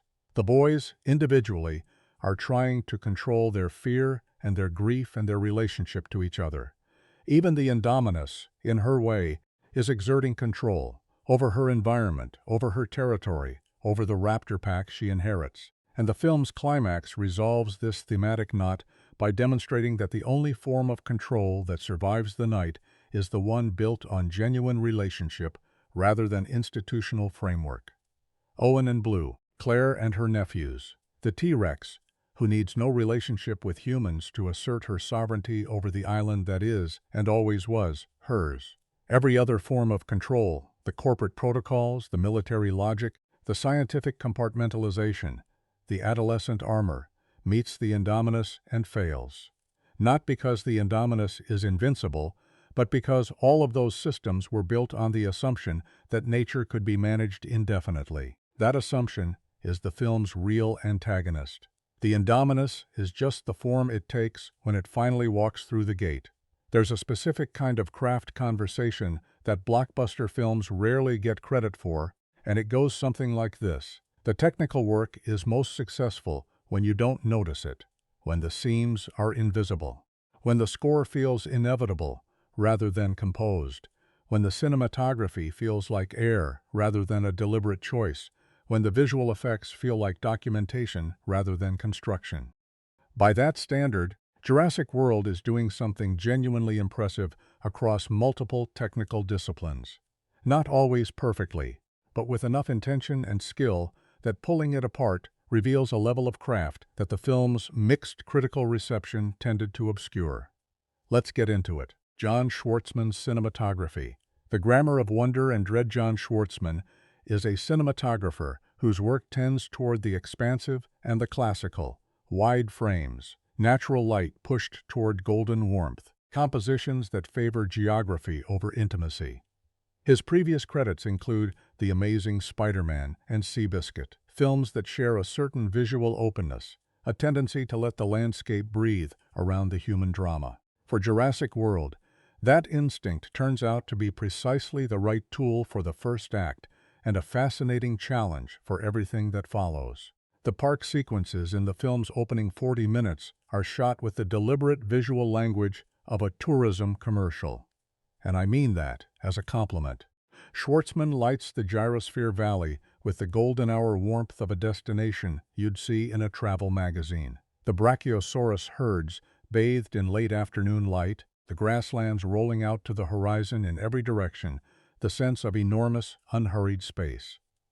These shots are doing specific emotional work. They're making the audience fall in love with Jurassic World the park, before the film gives them any reason to doubt it. You have to want to be there. Schwartzman makes you want to be there. The camera placement in these early scenes is also telling. Schwartzman consistently frames the dinosaurs in wide shots that establish scale but maintain distance. You're seeing them the way a tourist would, from a safe remove, mediated by glass and steel and careful park management. The lens never gets close enough to make the animals feel intimate. They're magnificent, they're enormous, and they're over there, behind the safety infrastructure, performing their function as attractions. The shift in visual language when the Indominus escapes is subtle but precisely engineered. The wide shots don't disappear immediately. Schwartzman is too controlled for that kind of blunt instrument. Instead, the framing gradually tightens. The camera gets lower. The jungle sequences introduce handheld movement into a film that has been, up to this point, almost entirely steady. The golden warmth of the early park sequences is replaced by the cooler, greener, less hospitable light of the island's interior, the space behind the attractions, the part of Isla Nublar that has never been managed or maintained or presented for public consumption. The Aviary sequence is Schwartzman's most technically ambitious contribution to the film. The sheer spatial complexity of that scene, dozens of pteranodons and dimorphodons in simultaneous motion, Masrani's helicopter, the park guests on the ground, the aviary structure itself coming apart, required cinematographic choices that could anchor the audience spatially while maintaining the overwhelming sense of chaotic scale. Schwartzman uses a combination of locked-off wide shots that establish the geography and rapidly cut close-ups that place you inside the chaos, and the editing rhythm between these two registers generates exactly the disorientation the sequence needs. The finale's lighting deserves specific attention. The main street battle between the T-Rex, Blue, and the Indominus takes place at night, under emergency lighting and fire, a deliberate callback to the night sequences in Jurassic Park where the T-Rex first appears in the rain. Schwartzman's lighting design for this sequence is built around pools of warm, artificial light surrounded by deep darkness, which achieves two things simultaneously. It makes the dinosaurs visible enough to read their movements clearly, while maintaining the fundamental uncertainty about what's in the shadows. And it gives the T-Rex her entrance the quality of a theatrical reveal, the old queen stepping into the spotlight, claiming the stage. Where Schwartzman's work is most quietly effective is in the transitional spaces, the moments between action sequences where the film needs to re-establish emotional footing. The dying Apatosaurus scene is lit with the flat, gray-blue of overcast natural light, with no warmth enhancement, no beautification. It looks like what it is, a terrible thing happening in a real place. The restraint is exactly right. Michael Giacchino's score. The hardest job in Hollywood. Let's talk about the specific difficulty of what Michael Giacchino was asked to do with this score. He was brought in to compose music for a film that is a direct continuation of one of the most iconically scored movies in cinema history. John Williams' Jurassic Park theme, that soaring, French horn-led melody that plays over the first full reveal of the Brachiosaurus, is not just famous, it's culturally embedded. It lives in the collective memory of anyone who saw the original film, and it carries 22 years of emotional freight. Any composer following that is navigating a minefield. Giacchino's solution is elegant, and, I'd argue, genuinely inspired. He doesn't try to replace or compete with Williams. He builds a new thematic identity for Jurassic World that operates in dialogue with the original rather than in opposition to it. And then he deploys Williams's themes with a precision that makes each appearance feel like a payoff rather than a crutch. His primary new theme, the Jurassic World main theme, introduced in the film's opening as the park comes into view, is deliberately constructed to feel simultaneously familiar and new. It shares the Williams theme's orchestral warmth, their tendency toward the sweeping and the majestic, but it's harmonically cooler, more ambivalent. Where Williams' original theme is pure wonder, uncomplicated, forward-moving, the sound of a dream being realized. Giacchino's park theme has something slightly unsettled underneath its grandeur. A minor key undercurrent that surfaces briefly before the brass reassert the major resolution. It sounds like a place that is magnificent and also not quite right. That harmonic ambivalence is doing thematic work. The park looks like Hammond's dream. But Giacchino's theme keeps nudging you, gently, toward the recognition that something underneath the surface isn't quite what it was. The music knows what the characters don't yet. The deployment of Williams' original theme is masterly in its restraint. Giacchino doesn't bring it in early. He doesn't let it play under the first wide shots of the park or the gyrosphere sequences, even though those would be the obvious placement and would generate immediate emotional response. He waits. And when it finally arrives, in the Apatosaurus clearing, in the ruins of the old visitor center, in the T-Rex's emergence from the paddock, it lands with the force of something genuinely earned. By the time you hear that melody in its full orchestral form, you've gone through an entire film without it, and its appearance feels like recognition, like something returning. The raptor sequences have their own distinctive musical identity, percussive, rhythmic, built around driving ostinatos that suggest coordinated movement and predatory intelligence. Giacchino scores Owen's raptor training scenes with a kind of deliberate, metronomic tension that replicates, musically, the careful precision of Owen's physical control. When the raptors turn on the soldiers in the jungle, the music shifts into something more chaotic, the regular rhythm breaking down into fragmented, overlapping patterns. The score telling you, before the visuals fully clarify it, that the order Owen established has dissolved. The Indominus has her own theme, and it's the most compositionally interesting material in the score. It's built around an interval, a specific musical distance between two notes that suggests wrongness without spelling it out. Not a horror movie cue, not a conventional monster theme with its low brass and percussion. Something more ambiguous, more queasy, as though the music itself can't quite decide what category this creature belongs to. Because the Indominus doesn't belong to a category. She was assembled from pieces of categories, and Giacchino's theme for her reflects that genetic instability in its harmonic vocabulary. The Apatosaurus death scene is scored with a solo piano, almost nothing else, playing a melody that is achingly simple and completely unornamented. No string swelling, no orchestral enhancement, just the piano and the space around it. It's the correct choice for a scene that is asking the audience to feel something real rather than be manipulated into feeling something processed.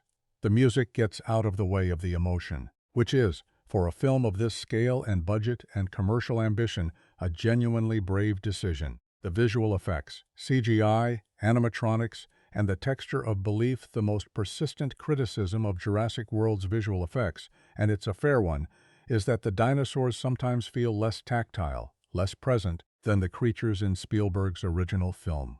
The T-Rex in Jurassic Park felt like it existed in the same physical space as the actors. Its footsteps displaced mud. Its breath fogged the glass of the explorer.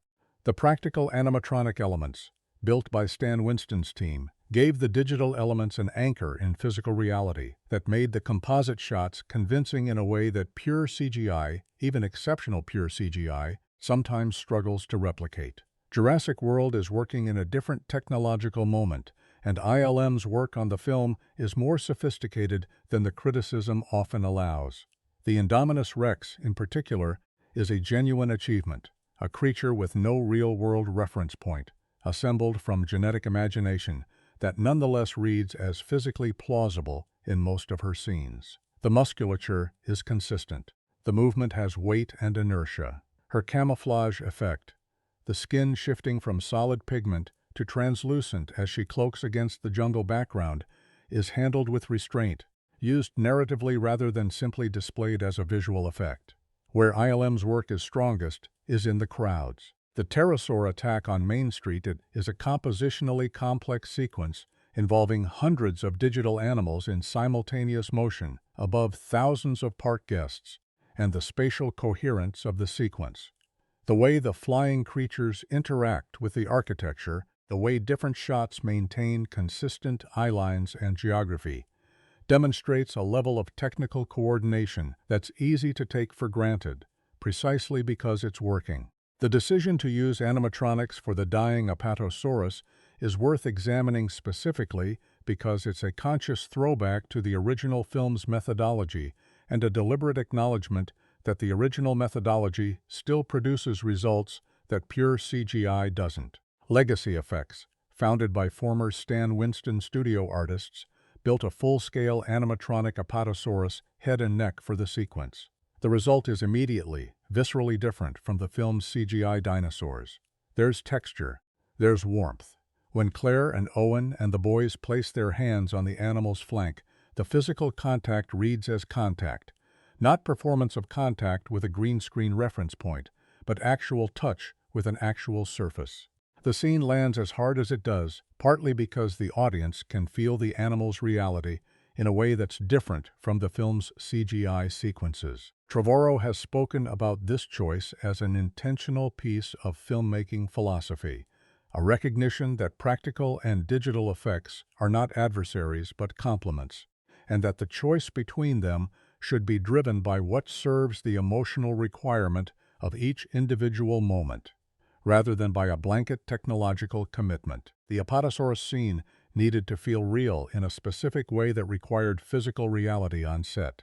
The T-Rex battle needed scale and dynamism that only digital construction could provide. Both choices are correct for their respective moments.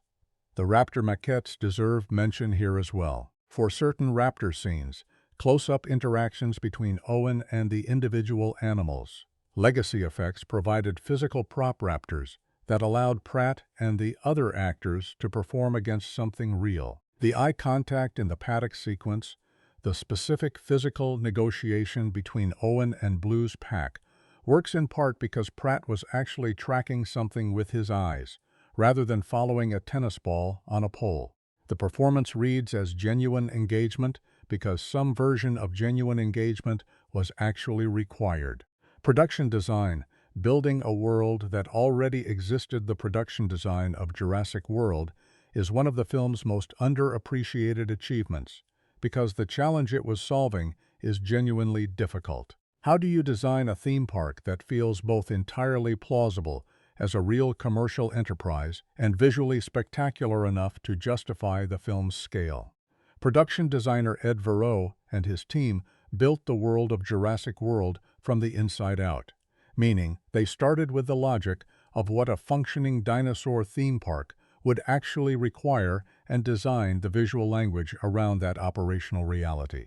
The result is a park that feels coherent rather than simply impressive. The monorail system has a specific route that makes geographic sense given the island's layout. The gyrosphere infrastructure, a network of docking stations and charging points distributed across the valley, implies a scale of operation that goes well beyond what the film shows explicitly. The Innovation Center, with its holographic exhibits and Mr. DNA presentation updates, feels like the kind of visitor engagement system an actual corporate theme park would develop. The decision to film Main Street in the parking lot of the abandoned Six Flags New Orleans is one of the production's most inspired practical choices. The abandoned park's existing infrastructure, food service outlets, pavilion structures, circulation paths, provided a physical skeleton that the production could dress rather than build from scratch. The result is a Main Street that has the specific, textured quality of a place that has actually been used, rather than the slightly antiseptic quality of a freshly constructed set.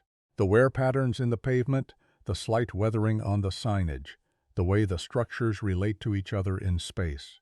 All of this reads as a place with operational history rather than a studio set trying to suggest one. The control room is the production design's most revealing space. It's built in the visual language of contemporary tech company command centers, the Apple Store aesthetic applied to crisis management. Clean lines, minimal clutter, screens everywhere, natural materials at eye level. It's aspirational, in a way that's specific to 2015's cultural imagination of what advanced technology looks like when it's presented to a public audience.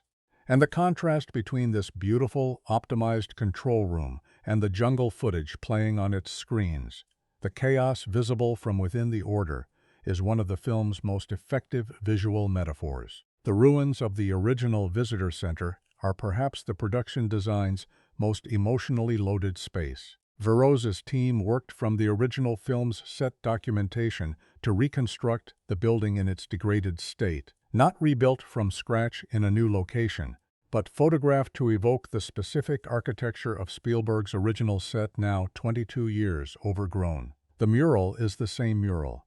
The reception desk is the same reception desk. The specific quality of institutional decay, the way a building that was built for grandeur looks when nature has been working on it for 2 decades, is rendered with a care that goes beyond set decoration into something that feels like archaeology, like the discovery of a real place that was real once and is now only real in memory. The sound design, what you hear before you see sound designer Al Nelson's work on Jurassic World, operates in deliberate conversation with the original film's sonic vocabulary, and the choices made at the level of individual dinosaur sounds reveal the same careful relationship with the source material that Giacchino brings to the score. The T-Rex's roar in Jurassic Park is one of the most recognized sounds in cinema history. A composite built by Gary Rydstrom from a tiger, an alligator, an elephant, a dog, and a baby. It's enormous and specific and instantly identifiable. Jurassic World maintains that roar for the T-Rex, with subtle modifications that suggest the animal has aged, slightly more roughness in the upper frequencies, a resonance that's fractionally deeper. She sounds like herself 22 years later. This is an astonishing piece of sound design specificity, and most audiences will process it subconsciously rather than analytically, which is exactly the right outcome. The Indominus's vocalizations are the sound design's most ambitious original contribution. Because she has no reference, no existing creature whose sounds could be adapted, Nelson's team had to build her voice from constituent elements that suggested hybrid genetic composition without direct correspondence to any single species. The result is layered and complex, something that has the depth of large predator vocalizations, the variability of primate communication, and an unpredictability that makes each sound feel like it might be the beginning of something else. She doesn't roar so much as deliberate, and the sonic quality of her vocalizations, like her behavior, suggests intelligence operating behind the animal instinct rather than simply alongside it. The quietest moment in the film's sound design is also its most effective. The Apatosaurus death scene is built on near silence. The ambient jungle sounds muted, the score reduced to solo piano, the animal's breathing slowing into something that requires no musical underscoring to understand. The sound design creates space rather than filling it, and in that space, the scene does its most important work. This is the craft that Jurassic World's technical team deserves more credit for. Not the moments of maximum impact, which are professionally executed and frequently spectacular, but the moments of restraint, the decisions about what to pull back, what to leave quiet, what to let breathe. In a film of this scale, those decisions are harder than the spectacular ones, and they're the ones that separate technically proficient, blockbuster filmmaking from something with genuine craft ambition. Films that work on a purely spectacle level are easy to enjoy and easy to forget. You feel the adrenaline during the viewing experience, you walk out satisfied, and 3 days later you're struggling to remember specific plot points. The films that stick, the ones that keep generating conversation years after release, that accumulate interpretive layers with each rewatch, are the ones where the spectacle is in service of something, where the dinosaurs aren't just dinosaurs, where the theme park isn't just a theme park. Jurassic World is messier and more contradictory than its defenders often acknowledge, and smarter and more intentional than its detractors typically credit. The thematic architecture beneath the action sequences is genuinely substantial and genuinely unresolved in ways that are more interesting than accidental. Let's excavate it properly. Consumer culture and the appetite that cannot be satisfied, the film's central thematic engine, announces itself early and without particular subtlety. Claire explains to corporate sponsors that attendance figures plateau when a park offers the same attractions for too long. Visitors become habituated. The wonder wears off. They need something new, something specifically engineered to generate the spike of excitement that the existing experience no longer reliably produces. This is not a fictional problem.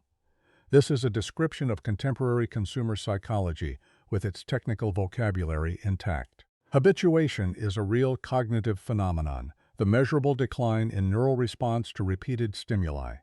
Advertisers understand it. Social media platforms are architected around it. The entertainment industry has been fighting it since the invention of the sequel. The question isn't whether audiences become habituated. The question is what you're willing to do to counter it. Jurassic World's answer to that question in the film's fictional universe is the Indominus Rex, and the film is bracingly honest about what that answer costs.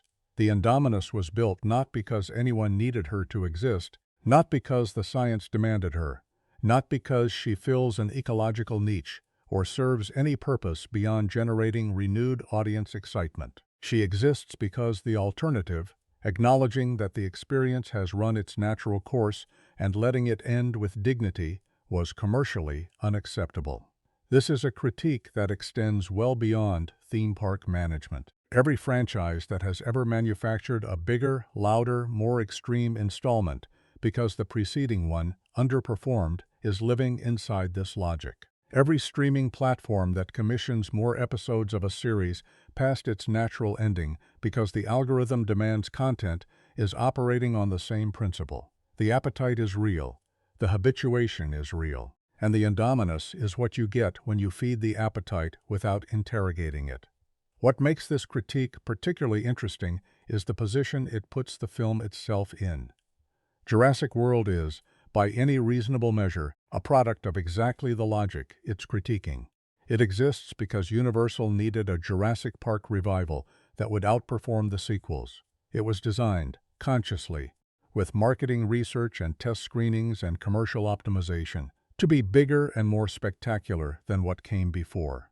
It is, in a very real sense, the Indominus Rex of the franchise, and the film knows it. The self-awareness doesn't resolve the contradiction, but it does something more intellectually honest than pretending the contradiction doesn't exist.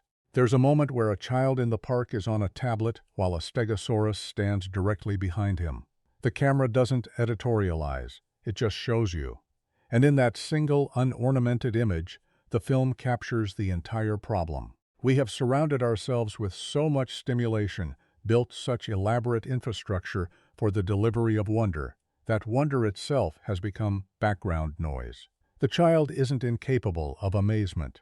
He's just redirected his attention to the screen that promises a more controllable, more reliable version of it.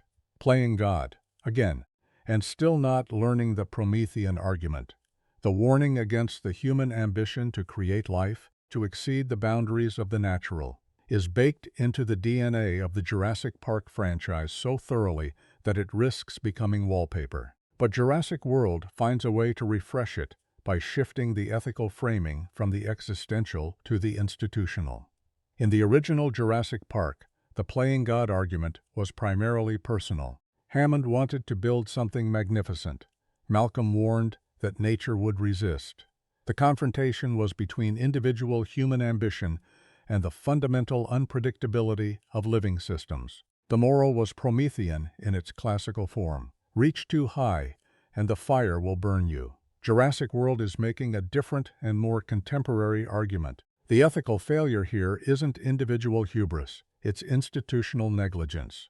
Nobody at Masrani Global sat down and made a conscious decision to build something dangerous.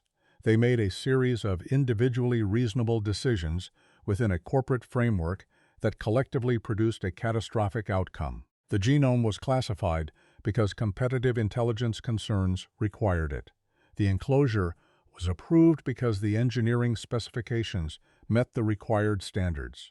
The opening date was maintained because the marketing campaign was already running and the financial commitments were already made. Each decision made sense in its silo. The synthesis of all those decisions into an uncontrollable transgenic predator was nobody's specific intention and everybody's collective responsibility. This is a more accurate model of how institutional disasters actually happen than the individual villain framework, the Challenger disaster, the 2008 financial crisis, countless environmental catastrophes. Nobody at the center of these events was a mustache-twirling villain making evil decisions. They were professionals making locally rational decisions within systems that rewarded certain behaviors and punished others, and the system-level consequences were either not seen or not communicated to anyone with the authority to act on them. Dr. Wu's line, "Nothing in Jurassic World is natural. We've been playing God since the beginning," is the film's most philosophically loaded moment, and it's delivered not as a confession but as a defense. Wu isn't saying they went too far with the Indominus. He's saying the concept of too far is incoherent given where they started. If the first dinosaur was acceptable, the Indominus is simply further along the same trajectory. The logic is internally consistent. The problem is that internal consistency is not the same as ethical coherence. The militarization of Nature Hoskins' desire to weaponize the raptors is the film's most overtly political argument, and it's one that deserves unpacking beyond its function as a plot complication. The history of military interest in animal behavior is genuinely extensive. Dolphins have been trained by the U.S. Navy for mine detection and swimmer protection since the 1960s. Dogs have been combat assets since ancient warfare. Pigeons carried messages in both world wars. The military relationship with animals is long, complex, and ongoing, and it raises questions about animal autonomy, welfare, and the ethical dimensions of conscripting non-consenting beings into human conflict that have never been fully resolved. Hoskins is not an anachronism. He's not a cartoon military figure from a genre that stopped being relevant decades ago. He represents a specific and current mode of thinking about animals as biological systems with exploitable capabilities that exists in real institutions with real funding. When he talks about the raptors as assets with strategic value, he's speaking in a language that has actual currency in actual defense procurement conversations. What Owen's objection illuminates is the gap between capability and consent. The raptors are capable of what Hoskins wants to use them for. They have the speed, the intelligence, the tracking ability, the lethal efficiency. Capability is not the question. The question is whether beings with that level of intelligence and social complexity can be ethically deployed as weapons without their understanding of what they're being deployed into. Owen's answer, implicit in his entire relationship with the raptors, explicit in his opposition to Hoskins, is no. You cannot conscript something that forms bonds, establishes hierarchy, makes choices, and responds to betrayal. You can try, but you're not deploying a weapon, you're exploiting a relationship. And relationships, as the raptor hunt demonstrates, have limits that military frameworks don't build in. The fact that the raptors ultimately return to Owen's side rather than the Indominuses is the film's answer to Hoskins. But it's a complicated answer.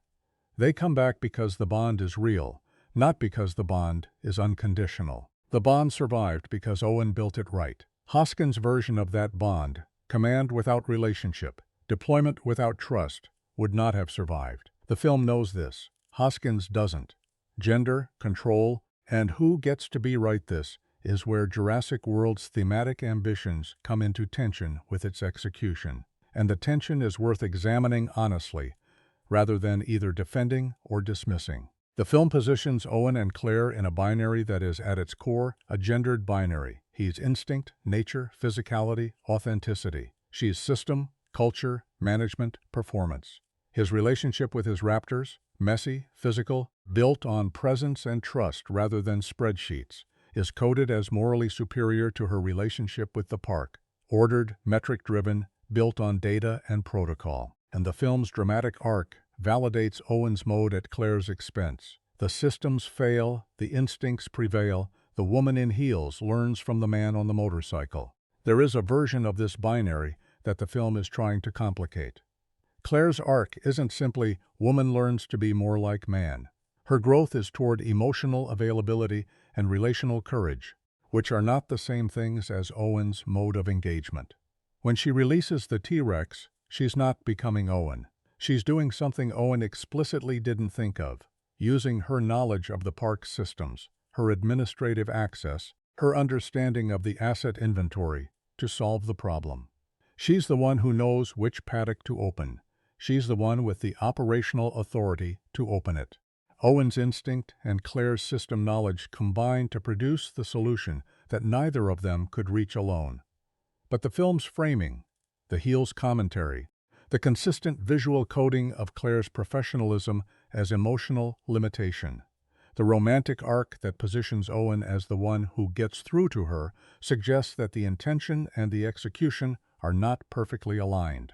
The thematic argument the film is making in its bones is more egalitarian than the argument its surface sometimes presents. What's genuinely interesting is how the film handles the Claire Veff's nature question. She is not coded as anti-nature. Her response to the dying Apatosaurus, unmanaged, unguarded, completely outside her professional persona, establishes that her connection to the animals is real and deep. She's not the corporate villain who needs to learn to feel. She's a person who has developed professional distance as a survival strategy and is learning, under the worst possible circumstances, when to let that distance go. Nostalgia, as a weapon and a warning Jurassic World, has a complicated relationship with its own franchise history, and that complexity is one of its most underappreciated qualities. The film is saturated with nostalgia for the original Jurassic Park, the visitor center ruins, the returning T-Rex, B.D. Wong's Dr. Wu, the vintage Jeep, Giacchino's deployment of Williams' theme. These moments generate the specific emotional warmth that only a beloved franchise can produce. The recognition, the return, the sense of something familiar reasserting itself in a changed landscape. But the film is simultaneously interrogating the nostalgia it's deploying. The park exists because Hammond's dream proved commercially viable. The nostalgia for what Hammond built, the wonder, the scale, the original miracle, is precisely what drives the park's business model. Masrani sells nostalgia. The sponsors buy nostalgia. The visitors purchase the experience of being near something that represents an idea, the miracle of resurrected prehistoric life that was actually extraordinary in 1993 and has become, through 22 years of iterative commercial development, a brand. The visitor center ruins are the film's most honest image of this argument. This is what happens to dreams when they become products. The original thing, the actual, authentic, first-generation wonder, doesn't survive the commercialization intact. It gets abandoned, overgrown, left behind in the jungle, while the monetized version operates 20 miles away. And the monetized version has all the infrastructure and none of the soul. When Zach gets the old Jeep running, the original park vehicle, the authentic artifact of the original dream, it's a moment of genuine emotion that the film earns not through nostalgia alone, but through the contrast between this authentic relic and the branded, optimized, sponsor-ready present the film has been showing us. The old Jeep doesn't have a corporate logo. It has scars and rust and the evidence of actual history. It runs because someone who cares about what it represents takes the time to understand it. That's the film's gentlest argument about what gets lost in the transition from wonder to product. The ethics of captivity beneath everything else. Jurassic World is asking a question that the original Jurassic Park asked more simply, and that this film complicates considerably. Is it ethical to keep these animals at all? Malcolm's chaos theory was about systemic unpredictability. The moral argument in the original was primarily practical. You can't control this, so you shouldn't try. Jurassic World pushes past the practical into something more uncomfortable. The raptors in Owen's paddock are intelligent enough to form social bonds, to recognize individuals, to make choices. The Apatosaurus, dying in the jungle clearing, is intelligent enough to be afraid.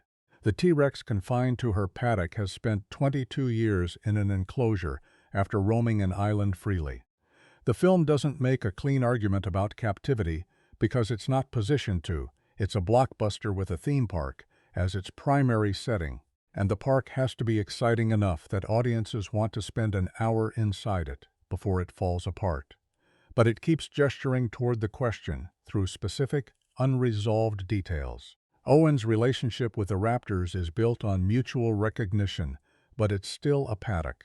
The Indominus's isolation was cruel and produced catastrophic consequences, but the solution is that better socialized dinosaurs in better enclosures are acceptable. The Mosasaurus performs a feeding show for tourists before casually ending the film's crisis, but nobody in the film asks whether the Mosasaurus might have opinions about the feeding show. Jurassic World raises these questions and then retreats from their full implications, because following them to their logical conclusion would require the film to argue against its own existence.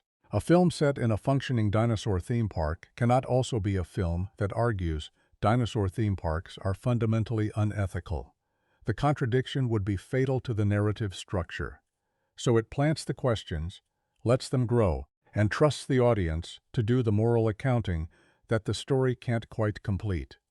That's not a failure. It's an honest acknowledgement of the film's own position inside the contradiction it's examining. Jurassic World cannot be fully free of the system it's critiquing any more than the Indominus can be free of the genetic material she was built from. The critique and the complicity are woven together, indivisible. And that tension, the film's inability to fully extricate itself from the thing it's examining, is ultimately what makes it more interesting than a movie that resolves its themes cleanly and forgets them on the way out of the theater. The questions linger. They were designed to. Numbers tell stories. And the numbers surrounding Jurassic World's release in June 2015 tell a story that the film industry is still processing a decade later. $208 million in its opening domestic weekend. $524 million globally in 3 days. A worldwide total of $1.671 billion, making it, at the time of release, the third highest-grossing film in cinema history. It didn't just succeed. It detonated. Universal Pictures, which had been nursing the Jurassic Park franchise back to health through years of development and false starts, suddenly found itself holding the biggest opening weekend in the history of cinema. A film that had spent 14 years in various states of development hell had, in a single summer weekend, redefined what a franchise revival could accomplish commercially. But raw numbers only tell you how many people showed up. They don't tell you why. And the why, in Jurassic World's case, is more complicated and more revealing than the box office alone suggests. What the numbers actually said the summer of 2015 was, by any measure, a remarkable moment for blockbuster cinema. Avengers: Age of Ultron had opened 2 months earlier. Mad Max: Fury Road was rewriting critical expectations for action filmmaking. Mission: Impossible: Rogue Nation was weeks away. The competition was genuine and formidable. Jurassic World didn't just compete with these films. It overwhelmed them financially in a way that suggested something beyond ordinary commercial success, something closer to a cultural event. Audiences weren't simply choosing it over other options. They were treating it as an obligation, a pilgrimage, a thing that had to be experienced collectively and immediately. Opening weekend attendance skewed unusually broad, not just the franchise faithful or the action movie regulars, but families, older audiences who'd seen the original in 1993, children encountering the franchise for the first time. The film functioned simultaneously as a nostalgia vehicle for one generation and an introduction for another, and it managed both without alienating either. This cross-generational reach was no accident. The decision to set the film 22 years after the original, matching the real-world gap between the films, was a narrative choice with significant commercial intelligence embedded in it. Adults who were 10 years old when they saw Jurassic Park in 1993 were now in their early 30s, bringing their own children to Jurassic World. The emotional continuity was literal. The family watching the film together in 2015 was, in many cases, the same family that had watched the original film together, grown up and reconstituted. That's not something you can manufacture with marketing. That's the natural dividend of a franchise with genuine cultural roots. What it changed the industry's response to Jurassic World's performance was immediate and, in retrospect, predictable. Legacy sequels, films that revived dormant franchises with new lead characters operating in the shadow of established ones, became the dominant commercial strategy of the subsequent decade. Star Wars. The Force Awakens arrived 6 months later with a structurally similar approach. New protagonists, returning icons, a world both familiar and advanced beyond the original. Ghostbusters, Independence Day, Terminator, Top Gun. The legacy sequel template that Jurassic World demonstrated so commercially powerfully became the organizing logic of studio franchise strategy for years following. What Jurassic World proved was that dormant franchises, handled with sufficient nostalgic intelligence and fresh casting, could outperform active franchises that had been depleting audience goodwill through diminishing sequels. The 14 years between Jurassic Park 3 and Jurassic World, which had seemed like a liability during development, turned out to be an asset. The absence had allowed the original film to reclaim its mythological status in the cultural imagination. People had stopped taking Jurassic Park for granted, and Jurassic World arrived precisely when the emotional tank had refilled. The raptor sequences specifically influenced a wave of blockbusters that followed, not in their direct content, but in their understanding of how human-animal relationships can carry emotional weight in action-heavy narratives. The Hobbs and Shaw franchise, elements of Kong, Skull Island, various entries in the continuing Planet of the Apes series, all demonstrate an increased investment in animal characters as emotional participants rather than pure threat vectors, a shift in which Jurassic World's Owen and Blue dynamic played a meaningful role. The critical reassessment Jurassic World received generally favorable reviews on release, a 71% on Rotten Tomatoes, a 59% on Metacritic, but the critical conversation around it has shifted in interesting ways in the decade since. The initial reviews tended to focus on what the film wasn't. It wasn't as lean or as thrilling as the original.